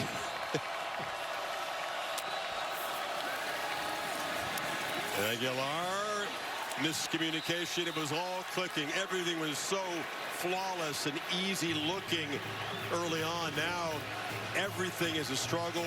The holding penalty really doomed the drive, and here comes the punt team. Yeah, he had Kitzelman underneath the inside receiver, the tight end. It's just kind of a delayed route in case he needs him, and the ball was in between for Matthews and the tight end. Tight end would have had some work to do to pick up the first down, but another just drive that's out of rhythm for Tennessee. Punt, Ross, and it's picked up and run across the 40 after a 47-yard kick. Georgia back out there now, up 3. This game has gotten out of control. All the money. Athletic trivia question in this Tennessee-Georgia series. What starting quarterback has the best one-loss over the last 30 years? Okay, he's here today. What was his record? What did you say, 3-0? He played as a young guy. I don't know if he started, but he came off the bench. Kirby Smart intercepted him in one game. And Philip Fulmer. I think it's a guy who you can't have lost in this series to have that record. How about Heath Schuler? Is he in the mix? I'm going to say on the Georgia side, Aaron Murray. He played as a freshman. I don't know if he lost to him, but he didn't. He played a bunch. He played young, and they won most of them. Yeah, I like Aaron Murray. Georgia's got their best starting field position here. Guess what? Right back to the ground. What a shock after that last drive where they ran it, I think it was 12 or 13 times. Yeah, now for the quarter, Kirk, 14 of the first 15 plays. And they have taken Neyland Stadium's crowd out of this football game. Up to Tennessee's defense to do something about it, frankly. Can they get a stop? Bowens. That last drive, they unleashed Bowens, who is 225. And then they bring in Josh McCray, the Illinois transfer. He goes 240. Yeah, they just hammered away. Hammered away. Balls got him to a 3rd down here. So if they dial up pressure or sit back, you got to come after Gunnar Stockton. Again, he's capable always on 3rd down with those legs. Jones often a target out of the backfield on 3rd down to his left. Bell motions over. Stockton rolls that way and finds far side, incomplete. So they got into 3rd and long and forced an incompletion. Colton Hood in coverage, desperately needed by Tennessee. A 3-and-out. Yeah, and then they do a good job of getting into his face by getting upfield right here, just enough to maybe affect him a bit. Actually, he got so far upfield, maybe didn't really affect his vision, just missed on that throw to Branch. So Thorson to boot it. Lou Carter muffed one earlier, but able to recover it. Thorson certainly capable of hitting Tennessee back. Powerful leg the Aussie has. This effortless swing of that leg. This one is not that deep. Carter comes up and makes the fair catch at the 16-yard line. So here's the athletic trivia question. Final answer, we're going to go Aaron Murray. I think so. I don't know if he... 4-0. I didn't know he went 4-0, but I knew he was successful. Knew he was out there early. He played early. That's pretty sweet. You leave Georgia with 4 wins in this series. Oh, that was incredibly costly. That would have been the win. They fumbled the ball in the end zone, kicked the overtime game-winning field goal.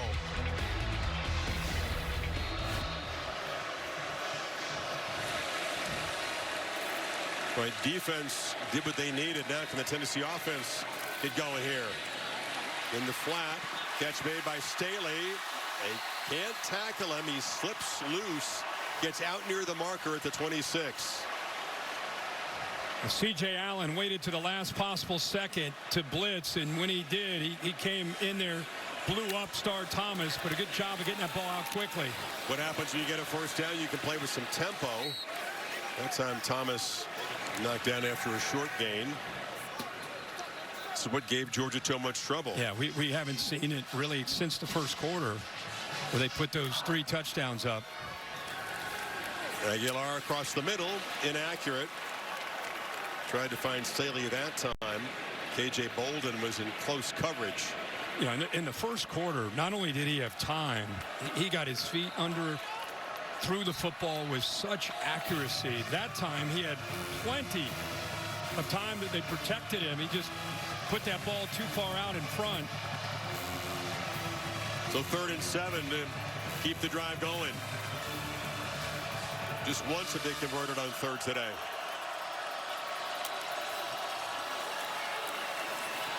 Intercepted. Threw it right to K.J. Bolden. And Georgia with a takeaway and plus territory as Aguilar's struggles since the first quarter continue. Yeah, Staley goes down here. He's kind of stacked. A little bit of a delayed route to let the other receiver to his left. And Bolden bounces back after that touchdown that he allowed. Nice play. Here he is right here. Watch how he just kind of gets behind the tight end, but when he gets to the top of the route, he loses his footing. And Aguilar, by anticipating, he gets that ball out, expecting he's going to work across the middle. Instead, looks like he puts it right into the hands of Bolden, but Staley loses his footing. Dogs get a big turnover plus territory and a big opportunity here, up 3. So it's the savage pads briefly on Bolden. He's got him off now. 2nd pick for Aguilar, and Georgia, great opportunity to build on this 3-point lead.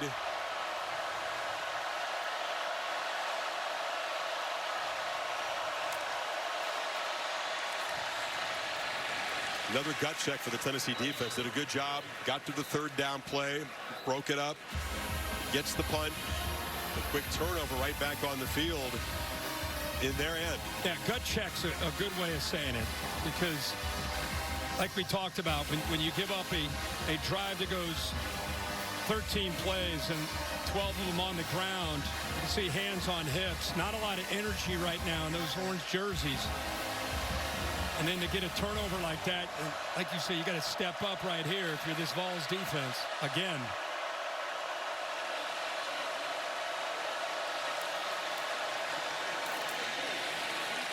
Well, they create some traffic on that side of the short gain. So quickly they've gotten it to 3rd and long. Dominic Bailey made the play that time. Much better job there to set the edge. Defensive line won their battle. Got a good push. Nowhere to run that time at all for Frazier. Working hard to bring the crowd back into it on this play. Georgia's in fringe field goal range right now. Here comes the blitz right here. See the communication. Pitch to the far side. Branch not going to get there. Knocked down at the 30. Colton Hood made the play. And here comes the field goal team. And they walked Boo Carter up off the slot. Brought him, but then dropped the linebacker, Edwin Spillman. And I think Gunnar Stockton saw that blitz, and he thought, hey, if I get the ball out there quickly, that's man-to-man. But instead, they're able to drop, get off blocks, and kept him short of the 1st down. Good play. Woodring twice as semifinalist for the Groza Award. Chip shot earlier. This from 48 to make it a 6-point lead. And drives it right through. That's a win, though, for the Tennessee defense. You turn it over in your end and force a 3-and field goal. 27-21 as the Dogs make it 20 unanswered inside of 2 minutes in the 3rd quarter. All-State bus motoring down here to Rocky Top. Kirk, what's your All-State good hands play from today? What a game. Went back and forth. Clemson didn't play their best, but had a chance late. Instead, it's Georgia Tech and Brent Key. 55-yarder, a walk-off with the clock running down. Aiden Burr makes it, and look at the reaction in Atlanta. Georgia Tech, you knew coming in that they could be a surprise team in the ACC. They live up to that with a big upset of the Clemson Tigers. Clemson loses to LSU at home, and now on the road to Georgia Tech in conference play. 1-2 for the first time in 11 years. Just the one conference loss, though, so certainly not out of it in ACC play. Long way to go there, but alarm bells ringing down there at the get that one. Offense just not able to play consistently, and that's cost him a couple times now. All right, take me inside ahead of Joey Aguilar, and Josh Heupel, believes in this guy, trusts in his accuracy, but it's kind of come unraveled in the first quarter. Yeah, and look at the history. We've been talking about this really all day. All four matchups for Heupel as a coach against Kirby Smart get off to a good start. First 4 years, even today, 21-7, and we see what the end result has been. They're turning to Aguilar, hoping that this can be different, but it's been trending and sliding in this direction since the middle of the second quarter. Can they make a play to flip the script?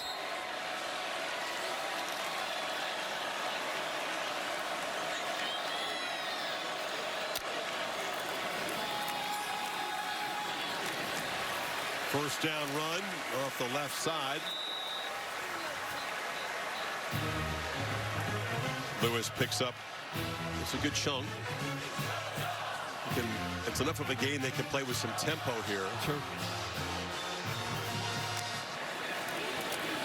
Got it again.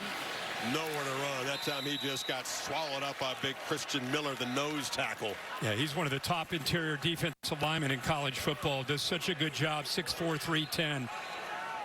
Loves the dirty work, too. Yeah. He can play other positions, athletic enough not to play nose tackle, but he doesn't mind playing it, and he plays it well. He does. That time he split a double team, so he's got power, but also quickness in there to make plays like he just did there on second down.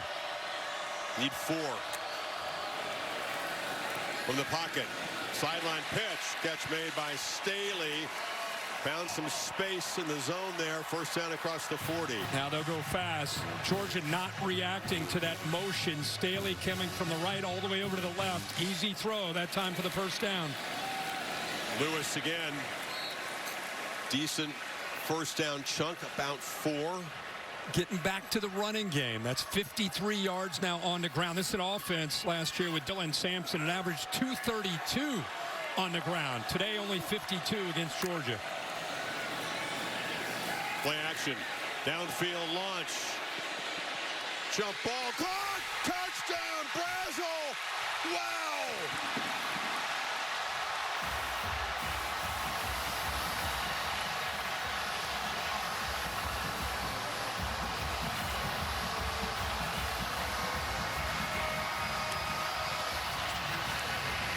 An offense that had been smothered.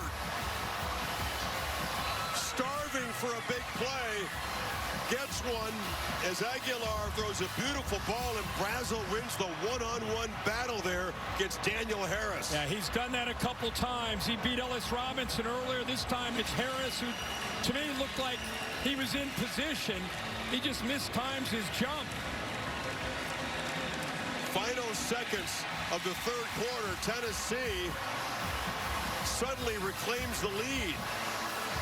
And Chris, anytime you see a center field safety, you know you have one-on-one opportunity to the outside. You put it up in the air, you trust your 6'5" receiver, but right there, Harris is in position. He just didn't go up and time that well. Good job of really being in phase. He goes up with the right hand, but remember, Brazel is one of the best in the SEC at these one-on-one jump balls. What a great job of showing the ball skills there, and the Vols needed a play, and they get it. You're a hockey guy. That's a natural hat trick. The last 3 receptions have all been for touchdowns. 2 of them from long distance. Wow. He does throw the deep ball well, and they just, to get the drive going, a couple of runs, Kirk, just to get the tempo cranked up, and once they did, they got the matchup they exploited. It's the first time we've heard the crowd get back into the game since going way back to probably early part of the second quarter. And just in time as we get ready to go into the fourth quarter. We've been talking about flipping the script. Who's going to do it? Can Tennessee finally change the narrative? Well, a long way to go. And the fourth quarter, again, is going to decide this game. But the Volunteers have some momentum back. And how about the big plays that you talked about? You know, that's something we didn't see much of last year. Aguilar in passes over 20 yards. He's 3 of 4 for 149 yards with 2 touchdowns. So they've been able to have just enough of that running game, but really when they've needed a play, it's been Aguilar downfield to these receivers, especially Brazel, 17. They were beginning to pressure him. He wasn't seeing it clearly through the interception. Things just not clicking at all. When in doubt, get a little protection and chuck it downfield and win a one-on-one. And all of a sudden, crowd make it a little tougher on this Georgia offense. Likely to be the final play of the third quarter. Stockton fires. Catch made by Lawson Lucky. And the tight end out across the 40 for a first down. Picked up 16. On a hot day in Knoxville, it's going to be decided with stamina, guts in the fourth quarter. Back after this message and a word from your local ABC stations for the final quarter here on Rocky Top. ABC, Chris. A little salty in the bayou, nothing unusual. Fourth quarter. Dogs with a first down. Total yards are dead even right now. 3:56 apiece with a quarter to go. Off the left side, Phillips breaks free and spins for a first down inside the Tennessee 45. Great way to start here. Let's go back to that touchdown. There's some people that are curious. You know, was that a push-up, Bill? What do you see here? No question he's got hand contact. But for that hand contact, he's not causing a separation. He's not pushing off. I just have it touching, no foul. So you could put your hand on him. Anytime I think fans see a hand on a shoulder, they assume that that's potentially offensive PI, but he didn't separate and push. That's correct. Okay. Got an injury here. It's Dwight Phillips who carried the ball. Looks like he's finally going to trot off.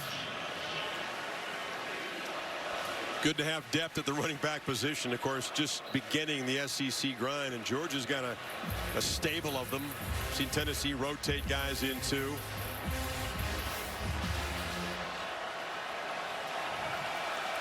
So a throw to Dylan Bell to get the drive started at the end of the third quarter. Then a big run there by Phillips. And now Frazier steps out of a tackle. Farouk couldn't get him down. Picked up about 5. Good effort to hold on to that football. Joshua Josephs from behind ripped at the football, but Frazier with the strength held on to it. With tempo, Stockton from the pocket. Launches downfield. Catch is made. London Humphreys. First and goal as Stockton dropped a dime. Well, London Humphreys does a good job of selling this like he's just in a stalk block, like they're going to throw another quick screen, and instead he sells it and then goes down that right sideline on a rail route. Nice job of finding it, good timing, and a good throw out in front of the receiver. Been looking for downfield shots, got the touchdown early. 31-yard gain as Josephs is being looked at by the athletic training staff. Georgia's going to be set up first and goal, trying to quickly reclaim momentum and the lead here. What a good job from Mike Bobo, the play caller, to wait to the fourth quarter to use that play. They threw so many of those quick throws to the receivers out on the perimeter, especially to Branch. And this time they show that and then slip Humphreys down that right sideline. His first catch today. We'll take a break.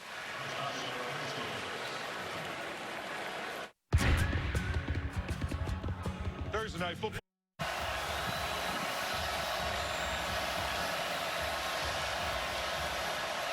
Georgia set up first and goal. Bowens is the back. Branch comes in motion, now reverses. Run all the way. Stockton flipped down at the 3 by Farouk. One thing about Gunnar Stockton, he is not shy when it comes to running the football. You almost anticipate there's a good chance there's going to be some movement. That time they move Branch, who's so lethal out of the backfield or moving from right to left, and that jet motion just affect the eyes and then get downhill with the quarterback running the football. Already 1 touchdown running in the red zone for Stockton. 2nd and goal. Bowens wrapped up behind the line by Caleb Herring, who's been a problem today. Yeah, I think some of it is miscommunication at times by the right tackle because they been making it pretty easy for Herring. I mean, he's a great player. He's got great length, 6'5", 245, but a lot of his plays, it's been that right tackle getting down. He's coming down, and 31 says, no problem. I'll get into that backfield. 3rd and goal. Jones the back now.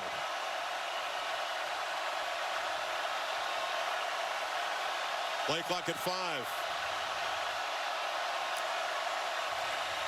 Stockton straight back, scans the end zone, makes the throw, no chance. Pressure came from Herring that time.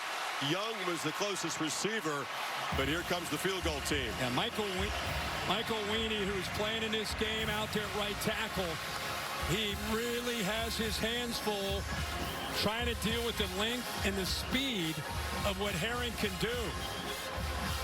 That time, Stockton just not quite enough time to be able to put that football where his receiver makes a play and scores a touchdown because of that pressure. So Woodring tries to go 3 for 3. And Georgia does reclaim the lead. 8-play drive and 69 yards. Back and forth we go on Rocky Top. Tennessee's turn next. Come on, guys, eat your food. It's running over people. Caught by Tennessee. Tennessee wins. We just stepped on their face with a hobnail boot and broke their nose. We don't get fooled again. A legacy of legendary heroes on both sides. Incredible, frantic finishes. Maybe building toward another one here. 3 lead changes now since halftime. Georgia back on top by 2. You're watching the SEC on ABC. SEC all day, presented by IHG Hotels and Resorts. 4th quarter toughness and conditioning, mental and physical toughness. That's what Smart believes these games are about. Heupel knows that his team must try to match those qualities. Great response with that big play to take the lead, but it didn't last long. As Georgia, in less than 3 minutes, went down. They kicked the field goal. And we'll see if Aguilar's confidence and performance level has a big boost off of Brazel's touchdown. It's a fair catch. Holly? Well, he's had quite a remarkable journey. Joey Aguilar, 0 offers out of college, out of high school to get a Division I scholarship. So he ended up going to San Francisco Community College, but it was a 90-minute train ride from his home in Antioch. It would take him through a lot of different places, ending in San Francisco. He said, I feel like my career has been a little bit like those 90-minute train rides. I saw a lot along the way. I learned a lot. And look at this map. This was a commitment this young man had to make. One way, 90 minutes every day. And he said it has all been worth it to be able to play in this moment and lead this team on this drive right now. Great perspective. Confusion on the first play. Turned a different way than the running back did and picks up about half a yard. At least he was able to come off of that and not lose yardage. But yeah, he turned the wrong way, away from the back. Aguilar slings it, and the catch is made. Reaching out with good hands as Brazel's having one of the better days that Tennessee's receiver had in recent years. And Chris, he's gone downfield a lot. This time it sells downfield and works his way back to separate from Dylan Everett. Great route, good timing that time by Aguilar. 6th catch, 177 total yards. Off the left side. Off and running. Star Thomas. That's the first really explosive running play they've had. Good blocking on the right side, 27 yards. Yeah, the right side pulling around, right guard, right tackle on a counter play. Got up to the second level, opened that up, and how about the acceleration there by Thomas? Aguilar looking to throw downfield, man, wide open. Caught for a touchdown by Staley.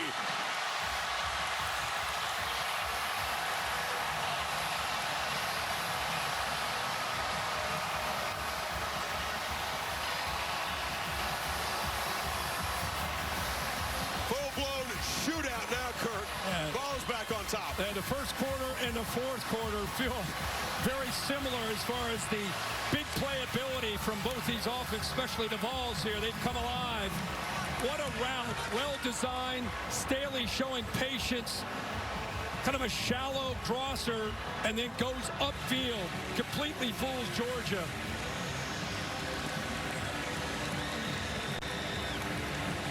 He's thrown it deep 4 times today. 5 times, 4 completions. Yeah, anytime a receiver runs this route underneath, you just think it's a shallow cross. Working away underneath, he's just going to stop. Nope, he goes upfield. Heck of a job by Aguilar, giving him the time to be able to sell it and then get upfield, put it up in the air. No Georgia defender anywhere around, and the Vols go back up by 5. At Burger King, we don't listen to celebrities. We listen to you. SEC on ABC College Football is presented by Burger King. You rule. Back to the SEC on ABC, presented by Burger King. Candace Parker, great job in game day as guest picker. Great job hyping the crowd throughout the afternoon here. She's had a lot of fun. She is all about not just the Vols, she's all about college football. She's a big fan. But especially Vols college football. Oh, of course. Oh. Yeah. Well, Rocky Top is rocking again. For another touchdown pass from Aguilar, his 4th, along with the 2 interceptions. If you're just tuning in, this has been a game of answers by Georgia. They've had to work themselves back. Early in this game, down 7-0 after about 6 plays. They went right back down in 5 plays and tied it up. They were down 21-7. They had to fight back. This gave them a 24-21 lead. Just took the lead 30-28. Now they're down 35-30. So every single time they've been challenged, they've come up with answers, being asked to do it again here in the 4th quarter. That's true, but what's been decisive in the scoreboard so far is some red zone trips ending with field goals. Tennessee able to get the stop and force the 3. Yeah, that's probably obviously the difference in the game at this point. 3 field goals kicked by the Dogs. Back to Bowen for the first down run, and Tennessee now with a burst of energy on defense. Boo Carter came up to make the stop. It's a loss. The right side of this offensive line is having a tough time. This time it's a tight end, Delp. There's Boo Carter, 23, coming in as well. So good job of setting the edge. Good job, Boo Carter, keeping his eyes in that backfield, helping out in run support. He's a returner, electric one, good in coverage, tough enough in run support. 2nd and 12, Stockton runs out of the pocket and is going to be knocked down after a short gain by Carter again. It's going to be 3rd down. That's the boo for the player. And he is active here these first couple plays. Stockton had to get out of there prematurely before really, again, the pressure on that right side. He had to step up underneath it. Right now, the right side of this offensive line is the biggest concern in pass pro.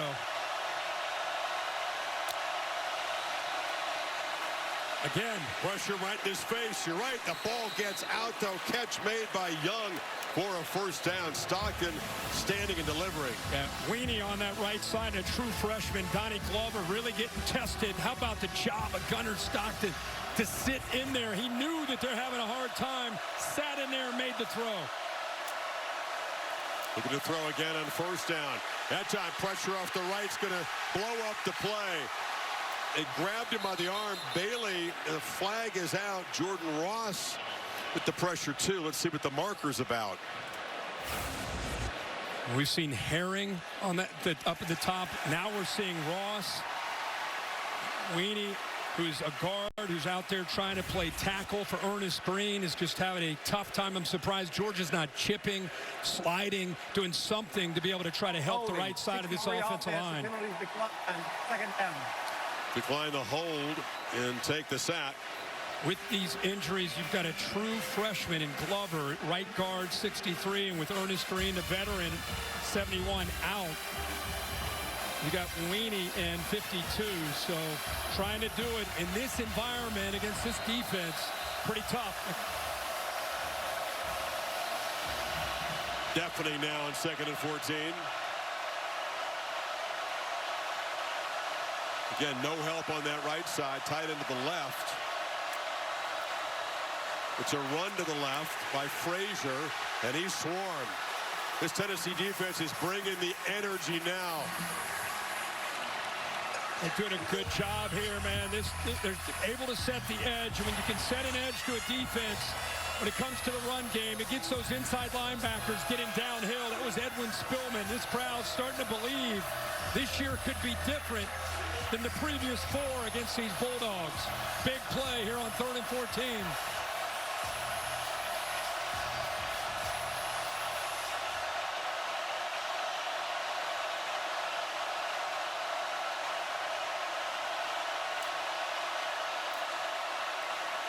Stockton, hit, ball is loose, still rolling around. Tennessee's got it. Bryson Eason makes the recovery. Joshua Josephs knocked it loose.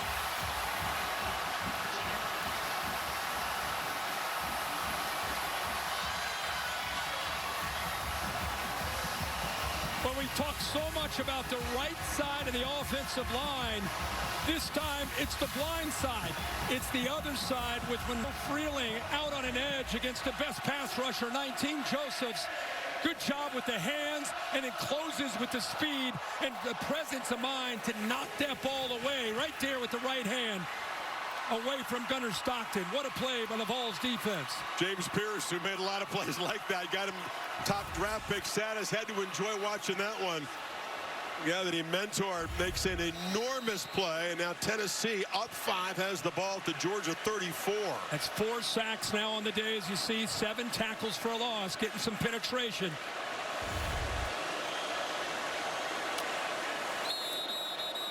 Flag before the snap and a false start. False start. Offense number 56. 5-yard penalty. First down. So the expression, this opportunity this offense has to add to this lead is so crucial given what we've already seen and the history of the series and Georgia's ability to make big plays today. Can they make this a 2-score game? Can they convert again? Haven't kicked a field goal yet.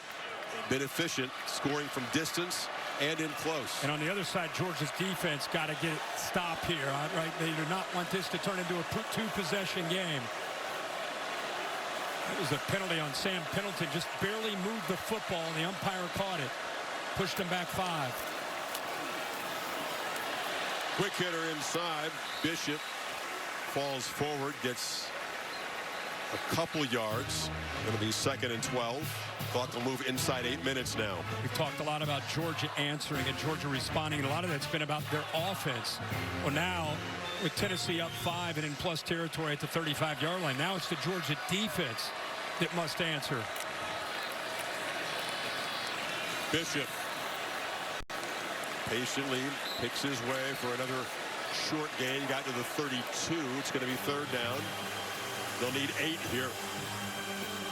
Tavis Johnson, very active, known as a great pass rusher, 6'4", about 250 pounds, but been all over the field. That time involved in that stop, and here you go. You want a big play? We've been working all this time. This is a huge play for both sides at 3rd and 8. Bishop hammered, short gain. They were in the field goal range. Heupel decides to run it. There's Kyron Jones coming down to make that play, the safety, 31. So again, the Georgia defense doing their job. Max Gilbert, I should say, Very solid kicker, second-year starter. Has the range for this from 48 to make it an 8-point game. Sophomore from Memphis. Line drive kick, hammered right through. Max Gilbert does his job, but Tennessee settles for 3 after the fumble recovery. And Stockton and the Dogs still within a score. 2-iron, hit clean and pure.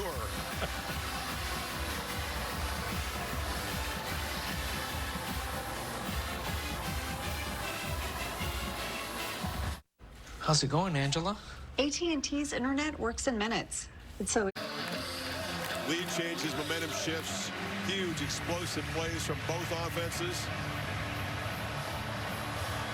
That's all you could hope for. First SEC game of the year.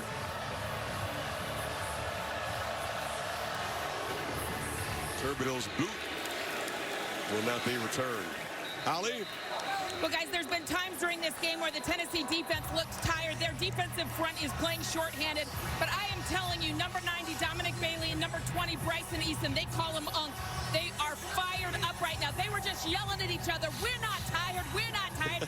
You've got this. They're trying to hype each other up. This is a huge stand right now for this Tennessee defense. They're trying to make sure they've got energy to make it happen. Attitude and mind goes a long way when you are fatigued. Those two fifth-year seniors on that defensive front. The work to be done, though. And Georgia will keep coming at him. Keep this in mind. Gunnar Stockton, even though he got into that SEC championship game, he's making his first career start in an SEC game in this kind of atmosphere with this kind of finish.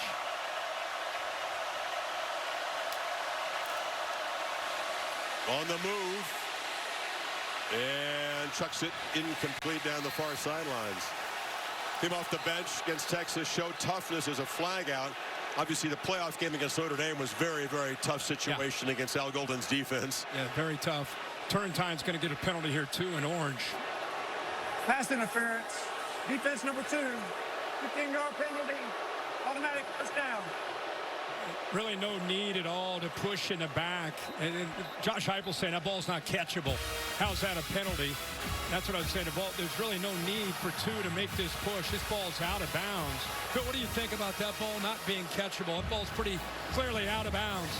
It might have been going out of bounds, but it took away an true opportunity for That's enough contact for you?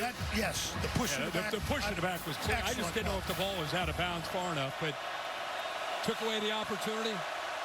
Wasn't the most aggressive push I've seen. Ball at the 40 now. Off the play fake, pressured, checks it down to the screen, and Lawson Lucky, the tight end, kind of stumbles forward, but will lose a couple. Yeah, the timing off there because of the pressure. This offensive line, again, they've got some new guys in. You're trying to set up the timing of a screen. You got to do a good job of holding that pass rush out before you release to get out there to get it in front of the back. That time they got out too quick. Made it easy for Tennessee's rush to affect Gunnar Stockton and the timing of that pass.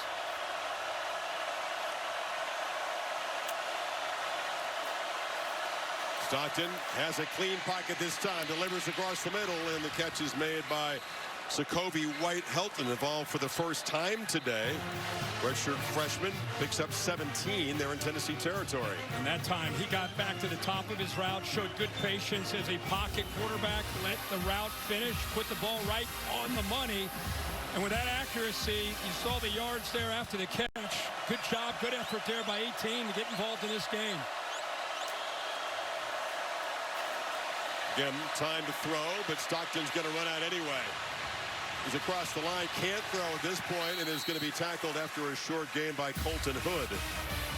He's looking to his left. I thought he might throw that sail route, but he came off of it because he trusts his legs to make a play.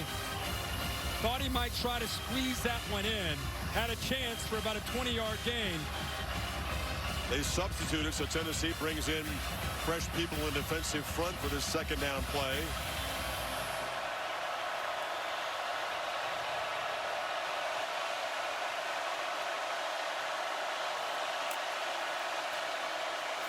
Bowens takes a turn to the backfield and goes off the left side for no gain. Eason and Bailey, those veterans Holly was talking about, combined there. 3rd down and 7. Something to keep in mind. We talked a lot in the last series how Weenie, 52 at right tackle, was struggling. They made a move. Hughley, 55, now is in at right tackle. See if he does a better job in pass pro, especially right here on his 3rd down, where they had a lot of pressure coming off the right.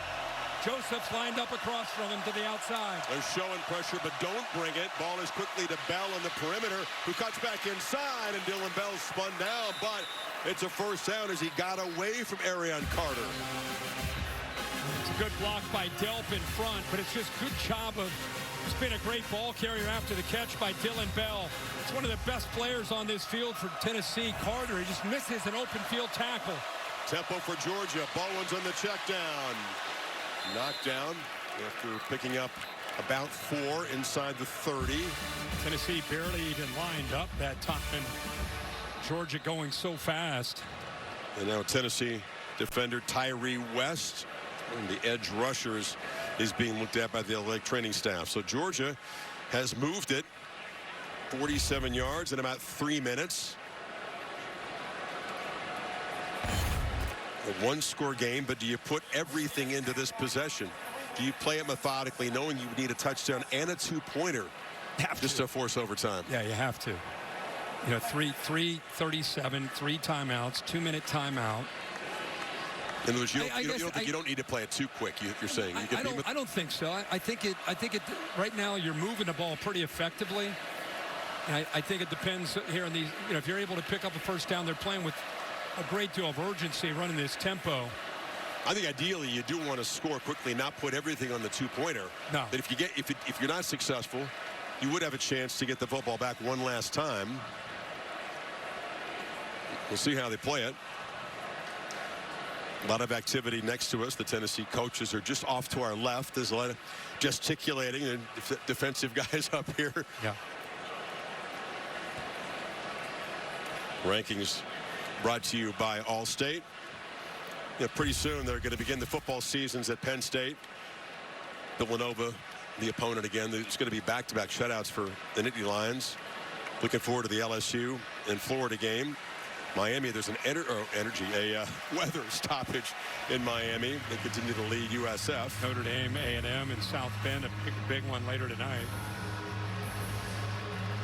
Really good stuff in primetime. You have to shift back and forth as West makes his way to the sidelines now. Get some energy gel there. Garrett Nussmeier and the Tigers. You know they're going to get a desperate effort from Florida.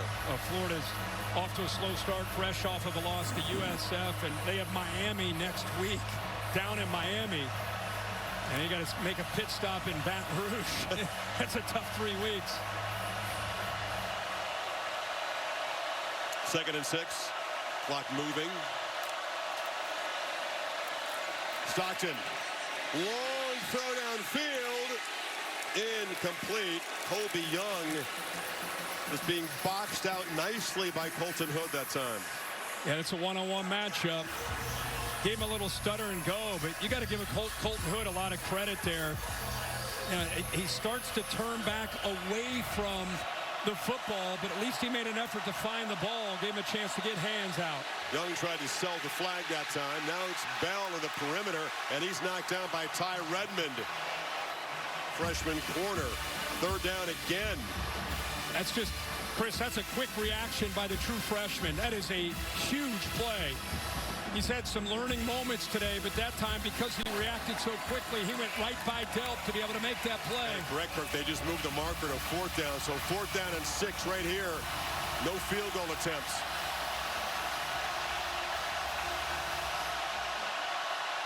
Enormous moment in the recent history of this rivalry. They bring pressure. Stockton together. Long throw to the end zone. Caught! Touchdown, Humphreys! Are you kidding me? A 4th down touchdown. What a throw! A 2-pointer from tying it now. What a ball. What a throw. What guts.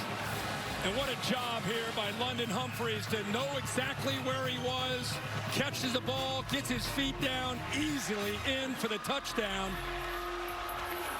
They used a switch release at the line of scrimmage to create the matchup that they wanted, and they got it against the freshman. That is a perfectly thrown football by Gunnar Stockton. They will go for Dos, brought to you by Dos Equis. This to tie it with 2:32 remaining.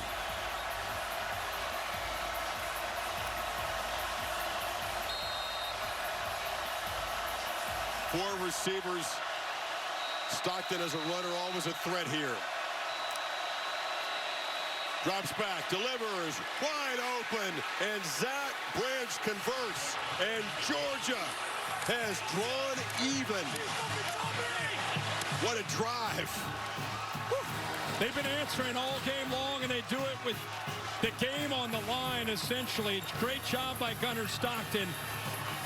And what a catch coming through in the clutch by London Humphreys out here to your right. Able to create this matchup, try to get him against the true freshman. It's exactly what they got. Redmond is pretty good coverage, but that ball is perfectly placed to the outside shoulder. We can get away. That's not enough of a push-off for offensive PI. Just great execution by the Dogs. The two-pointer, they used their fleet-footed Branch. Use him in motion against man coverage. And really, that's the thing that I think really sets this up is motion inside, put his foot down. Now he darts back to the outside.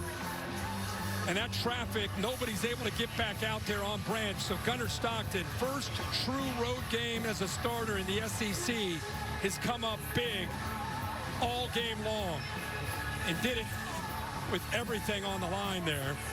This football's incredible. In offense against an FCS team, Austin Peay, a pretty good one, that was just grinding and methodical. 4 touchdown drives, 1 per quarter last week, but nothing like this. No explosive plays, no downfield shots. You go on the road against Rocky Top, 110,000, and all of a sudden the offense comes to life. Yeah. Well, they've got a better group of receivers top to bottom. It's not just 1 or 2 guys. But how about the journey that Aguilar has been on? You talked about in the first quarter. He talked about this is a dream to be the quarterback at Tennessee. Maybe this is part of his dream. 38-38 against the Georgia Bulldogs with 2:32 and 3 timeouts. Got to get at least a field goal here. First play of this possession, so crucial. Can they make a positive play? Can they begin to get the Bulldogs on their heels with tempo? That's the only way they've effectively moved it today, really.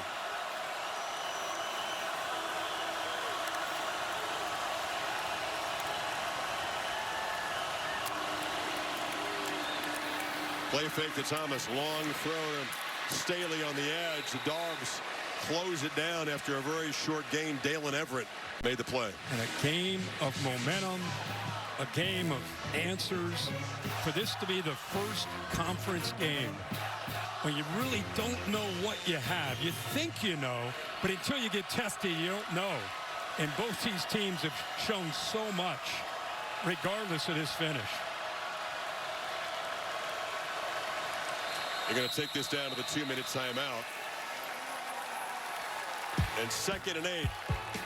Joey Aguilar, can he have a storybook finish to his first big game at Tennessee? Tough act to follow, but DJ Lagway and the Gators will try to do that in Baton Rouge. Quarterbacks in the SEC, we're seeing Stockton having to step up today in a wild environment. Lagway's job very much the same tonight on the Bayou. So here we go, 2nd and 8. Tennessee eager to get this drive started and threaten Georgia. Across the middle, incomplete. They tried to get it to Kitzelman, the reliable tight end. Chris Cole was in coverage. And now 3rd and 8. They're in danger of punting it away and giving Georgia plenty of time. You know, Cole is a long linebacker that can rush the quarterback. He can play in coverage. He does a good job defending the run. Really versatile. Now we just saw one quarterback, Gunnar Stockton, make a big play at a critical moment. See what Joey Aguilar does here on this 3rd and 8. Can he clear out the static in his head and execute in a play unlike he's ever faced in his career? Long throw on the money, caught by Staley. Well done by the quarterback. And it's a first down at the 40. What a route there to be able to gain separation away from Dillon Everett. Heck of a route by Staley to get that first down. So now the drive is going. Play with a little tempo here. Star Thomas makes a cut. Thomas gets the edge and is dragged down just inside Georgia territory by Bolden. They'll spot him back in the Tennessee side of the 48. Boy, Star Thomas, you look at his build, 215 pounds. He's more of a one-cut north and south guy, but we've seen him be able to separate in his own right with speed. Lowers the head and falls forward for about 4. Kyron Jones made the stop. Inside of a minute 30 now. And there's Gilbert, his career long at 53. That's the kind of run you expect from Thomas. But again, we've seen him show some nifty feet and some acceleration out there for this Vols offense.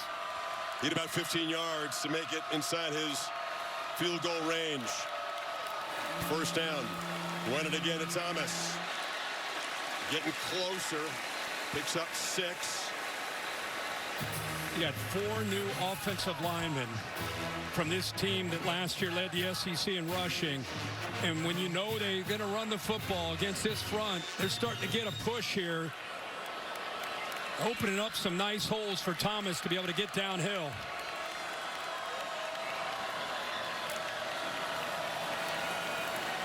Aguilar flushed and fires it into the bench. Closing in with C.J. Allen, so 3rd and 4. Not quite close enough, you'd figure, to give Gilbert a go from here. Yeah, I thought he might pull the trigger. He had Staley in between, kind of found the soft spot in the zone. If he let it go, he had a first down, but I think he wanted to be a little careful there because it would have been a tight squeeze. Staley's been a huge part of the game, a reliable target, 9 catches. Has the touchdown. Brazel's been quiet lately. Kitselman, the tight end, off to the left. They're going to try to run for it. And they've got their right edge. And they've got a first down at the 35 with Bishop. Right around field goal range where we sit here. And that's why they spread you out sideline to sideline with their formation. So when that ball bounces, you're so far out as a defensive back, it's hard to come up and help out and run support. Bishop plows forward, getting a little bit closer for the field goal kicker. Whistle now. And a stoppage of play. Timeout taken by Georgia. Well, this 8-game losing streak against Georgia has been painful. The last win, it took an incredible finish. Georgia takes the lead with 10 seconds to go. For sure they've got it. Over, right? So finished. But 2 penalties set up Joshua Dobbs for a Hail Mary shot. And Jawan Jennings for Butch Jones, a miracle. That's what it took to beat Georgia, and they haven't done it since. That was 2016. Wow. Since then, there have been some wild finishes. Georgia's found a way to come from behind. And Max Gilbert, never been in this position before. No game-tying or go-ahead field goal in the 4th quarter in his career. That look right there sums it up. That sums up the Vol Nation right there. If they don't get a yard closer, wow, it's 49 from here. He wants to believe, but it's hard, given the history. Well, now it just comes down to where does your kicker like the football? You got a couple timeouts. You want to put him where he loves it, whether it's the right hash, the middle, whatever it might be. Wouldn't hurt to get a little closer, though. Get a little closer.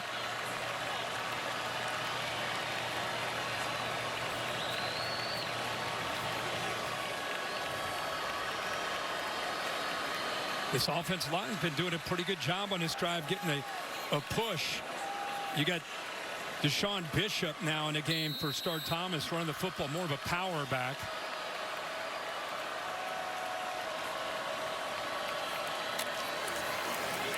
Quick throw, caught, Kitselman, tight end, knocked out of bounds, and now they're comfortably within field goal range.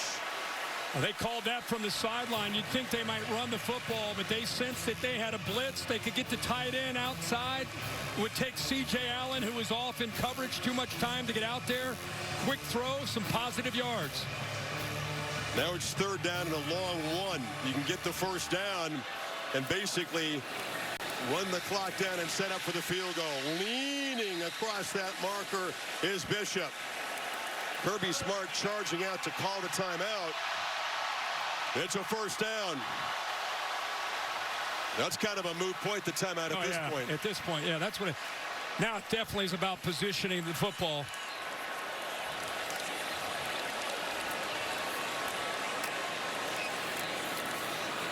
Bishop picks his way, gets it closer to the center of the field, and he'll be shoved back with 12 seconds to go. And Josh Heupel used one of his timeouts here. Actually, Georgia took that one, Kirk. Okay. Heupel still got all three. He ran out there to get hit. You know, you talk about the 4th quarter conditioning, Will. All the coach speak, but it really is what this is about. This is a 12-play drive. After Georgia had come down, scored, and hit a 2-pointer to tie it. And Tennessee has been the one so far able to respond. Big time. And it may prove decisive. Yeah, it sure could. Both these teams have had a chance to respond and see if Gilbert ultimately at the end of the day is the guy that's got to respond. But these crowd shots that we're showing, I think it really just sum up the pain that Tennessee fans have felt since 2016 when Josh Dobbs did make that throw. It's mid-September, by the way. SEC opener for both teams, and you can see how much it matters.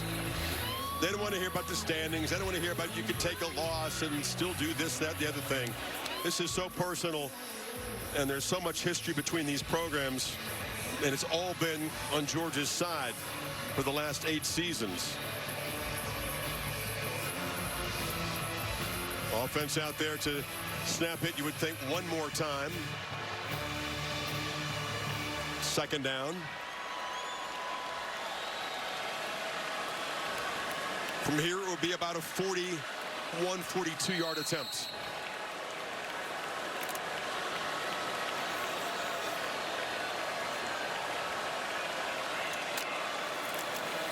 Bishop barrels for a couple more to the 20. Just got to execute the snap and the handoff, and then have both hands on the football, and the clock ticks down to 7 seconds. It's 3rd down, and one more timeout taken.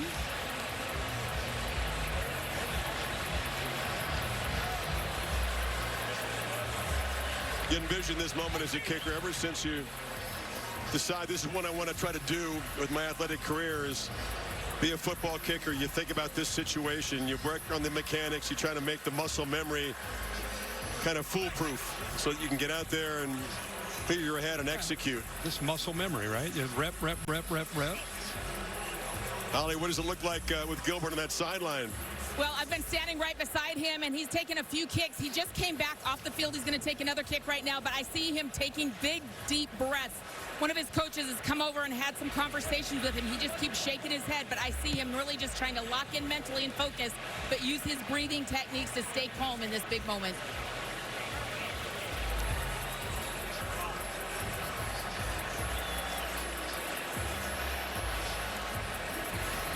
Don't jinx it. Don't say anything.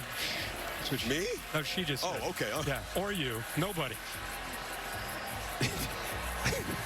I just hope my man makes it through the end of this game. I feel like he's coaching. He's going to save his excitement for if that ball sails through the uprights. Yeah, ball's been on the right hash most of this drive. Bishop had a run that got it all the way back to the left. They had time to kind of get it off that hash. See if they still try to maybe sneak it and get it a little bit closer to the middle of the field with 7 seconds and still a couple of the timeouts left. Can easily get this position exactly where he wants it. Well, now it's Heupel standing ready to call his timeout.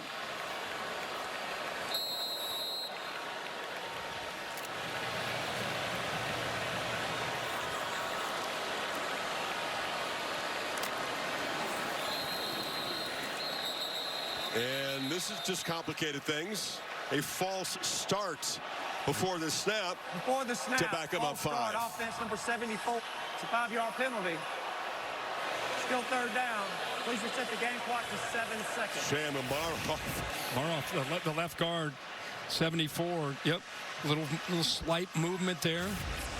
Well, they had a cushion. Every yard. Makes it more interesting, though.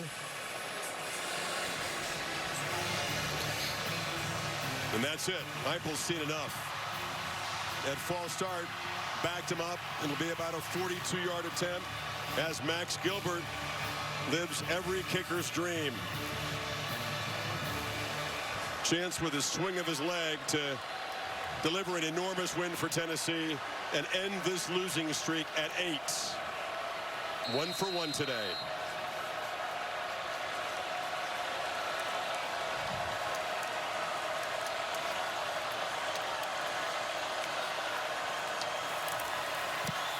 Drives it. It's fading. And he missed it wide to the right.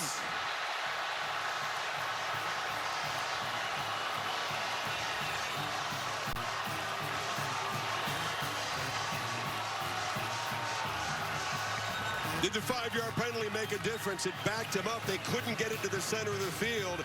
Had to try it from that left hash. No matter how many times you practice in camp, no matter what you do to try to create that pressure, nothing you can do as a college coach matches what Gilbert just faced.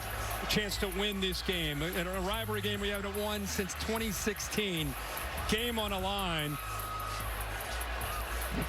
At a moment, maybe just too much. Misses to the right. Agler thought they had it won. And we look headed for overtime. 3 seconds. Georgia spent all their timeouts on defense there, so this is going to be a kneel down. They're in position.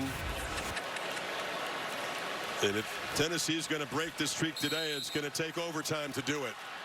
Not only do you miss the last-second field goal, I think the fans, it's like the win is taken away from you, right? And now the air in the building is just taken out as you head into overtime. Before we get to OT, check in with Kevin Negandhi. Woo, Chris. Death Valley, Garrett Nussmeier, at least 200 passing yards in each of his 16 career starts at LSU. The number 3 Tigers getting ready for the Gators. That's our prime time game on ABC. We'll go back to Knoxville in overtime after this. The adventure begins. Jungle Cruise. 13, game-winning field goal.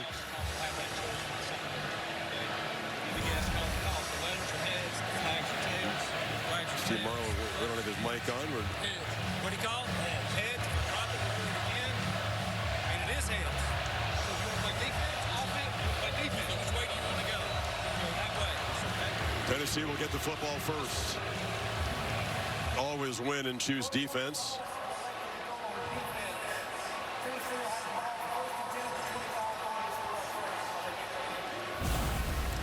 This is the 4th down touchdown throw to Humphries. Beautiful ball, great catch.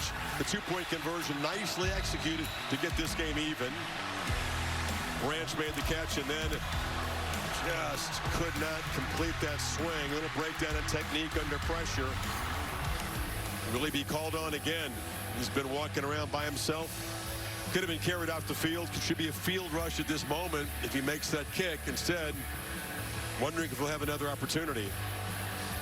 Well, like we've talked throughout this game, we've seen so many moments in this game where we've seen the big play and we've seen one opponent tested to see if they could come back, and they've more often than not answered the bell. There's so momentum, ability to fight back. It's no wonder we're at 38-38 and headed to overtime. And now it's not just about the offenses executing in a tight area, of course, in the red zone. It's about the defenses, fatigue. They've tried to rotate bodies, try to stay fresh. When this game started, it was 90 degrees throughout most of this game. So stamina and staying mentally sharp, a big part of this overtime period for these defenses. And for Tennessee, the focus shifts back to Aguilar, trying to create some magic here in his SEC debut. From the 25, Bishop is the back.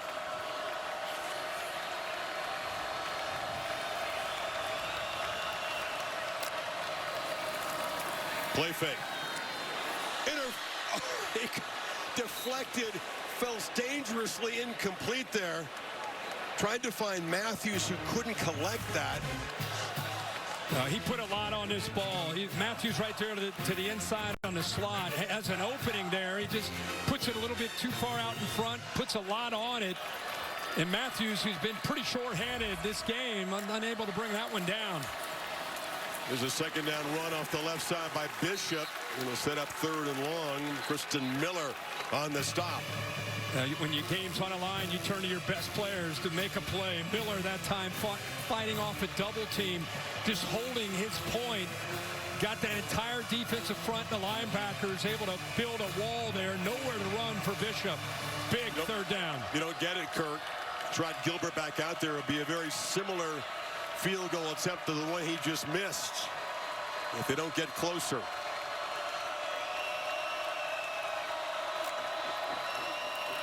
Pressure comes late. Aguilar flips it incomplete. There was no one there. Kitselman had lined up on that side, but he didn't go out. Well, he came down to be able to help out because he saw the blitz coming, and when the blitz came, he was occupied. He had to pick up that blitz with Aguero, so he did not have a chance to release. There was nobody out in that right flat where he threw the football. So like you said, it's almost the exact same spot on the field, near that left hash. Exactly. Take 2. Pushed it right. Can he find his technique this time to give Tennessee the lead? This one is driven straight through. Wishing he could have done that a few minutes ago, but puts the onus back on Georgia. The lead is 3. But you got to say this. Hell of a job of stepping up after feeling like you let the entire Vol Nation down. He comes right back, same spot on the field, and shows some fortitude in his own right to be able to make that kick. No doubt. That was just not a good sequence for Aguilar and this offense. Now, they've been really hot or really cold. There hasn't been a whole lot in the middle. It's either scoring in the blink of an eye or just kind of out of sync, stuck in second gear. You face Georgia in this situation, put your big boy britches on. The Dogs typically will try to run it right through you in this situation. And keep in mind down here, we've talked a lot tonight. Gunnar Stockton, very, very mobile. He's run it 13 times tonight. And when in doubt, he will he'll rely on his legs as much as anything when he drops back to throw. Frazier's the back. He's got it. Can he get the edge? Cuts inside. Nate Frazier down the sideline. Grabbed out of bounds inside the 5. Turrentine saved a touchdown, but he rips off 21. They go heavy with a heavy look. 3 tight ends. How about 56 out in front? Micah Morris, great job of pulling around. I thought with that acceleration, he might be able to get all the way to the end zone, but good job of hustling here by Turrentine to be able to keep him short. But what a first play by the Georgia Bulldog offense in this overtime period. Farouk, the safety, is the Tennessee player down at the 5-yard line. They come right out swinging. Now a 1st and goal to end it right here with a touchdown. And they go with their 13 personnel, 1 back, 3 tight ends. Chris, you warned them. This is usually where you see. I think they knew. Yeah, I mean, that's what Georgia does. That's their identity. That's who they are. That's what they believe in. And that's where they like to test you, challenge you. Especially when we talk about the fatigue, the mental and physical fatigue of these defenses. There was no way Kirby Smart and Mike Bobo were going to get cute at the beginning of that drive. And I don't think down here either.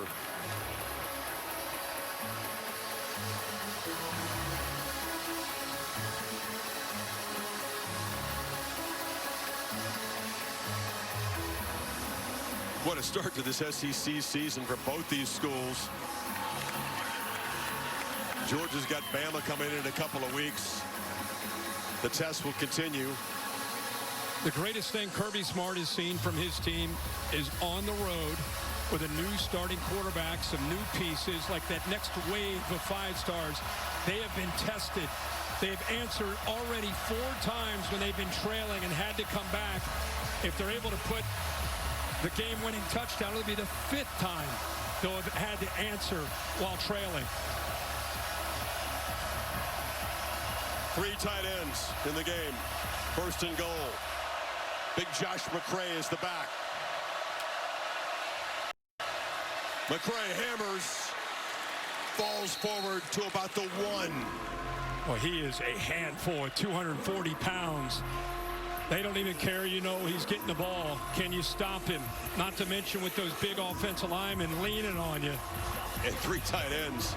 Dogs at 197 on the ground, 304 through the air, over 500 yards of offense. It's got to be McCray again, doesn't it? Absolutely. I mean, he's 240 pounds, or you put it into his belly and you pull it, the quarterback goes around the edge. It's the other option. McCray driving, reaching for the end zone.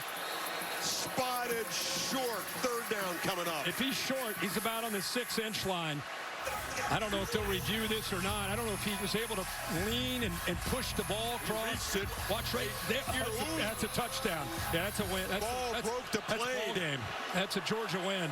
He got across. Reviewing the play right now. Short of the goal line. Previous plays under further review. It was hard to see live, but he did take a risk, by the way, and the left, seeing that ball in traffic.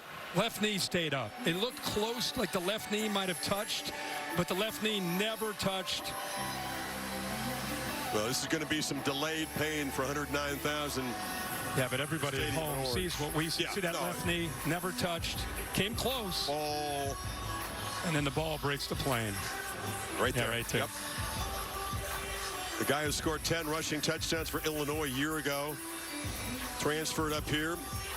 240 pounds joining this rotation, and a key part pounding away inside in the 2nd half. McCray's like, that's a touchdown. I got it. I got in. Yeah, I got it. That's a touchdown.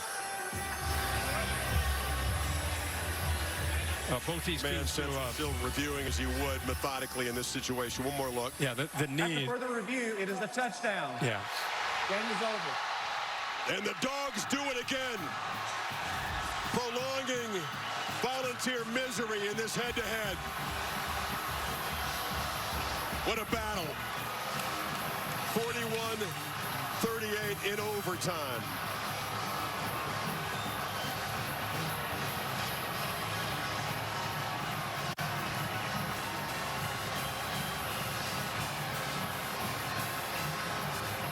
Now the streak will end at some point. Heupel inherited it, hasn't been able to stop it, but not today. The resilient, always tough Georgia Bulldogs find a way again. Holly's with Kirby Smart. Well, Coach, you warned us before this game that you were going to be stubborn about running the football. How stubborn was that, running it in overtime to win this game? Yeah, I'm really proud of this team. Tennessee deserved to win this game. We didn't play our best game. I got a lot of respect for the way they played, but these kids I got, man, they never quit. They never quit. A lot of naysayers out there about Gunner. I thought he played his tail off today. Didn't play real well defensively. Give Tennessee a lot of credit. Your offensive line, though, made a statement. You had to play tough, physical, deep offense and really push the ball downfield. How did you do that? Well, we believed in running the ball. We thought we could run the ball in the second half. We wanted to come out and run the ball. We had 2 drives in there that I wish we had back. We kind of didn't do anything with them, but we never quit. And defensively, we didn't play very good, but we never quit. And this guy right here never quit. I'm proud of this team. Proud of this team. Thank you, Coach. Gunner, first SEC road game, and it's a win. How satisfying is this? Oh, it's awesome. I mean, it's a great atmosphere here. It was loud. We came in and overcame with some stuff. We didn't play the best we wanted, but at the end of the day, we won. So. How do you describe your running backs and the physicality of your line today? They win this game in overtime. Yeah, they're physical. There's multiple drives where we're running and they're imposing their will on them and just giving all they had, you know. But these are moments we practice for and dream of, so this is amazing. Thank you so much. 4th and 6 touchdown pass. Probably didn't happen without that play. 5 lean changes in the second half. Dogs prevail on Rocky Top. They got Bama after a bye. We send it to the studio. And Kevin Negandhi.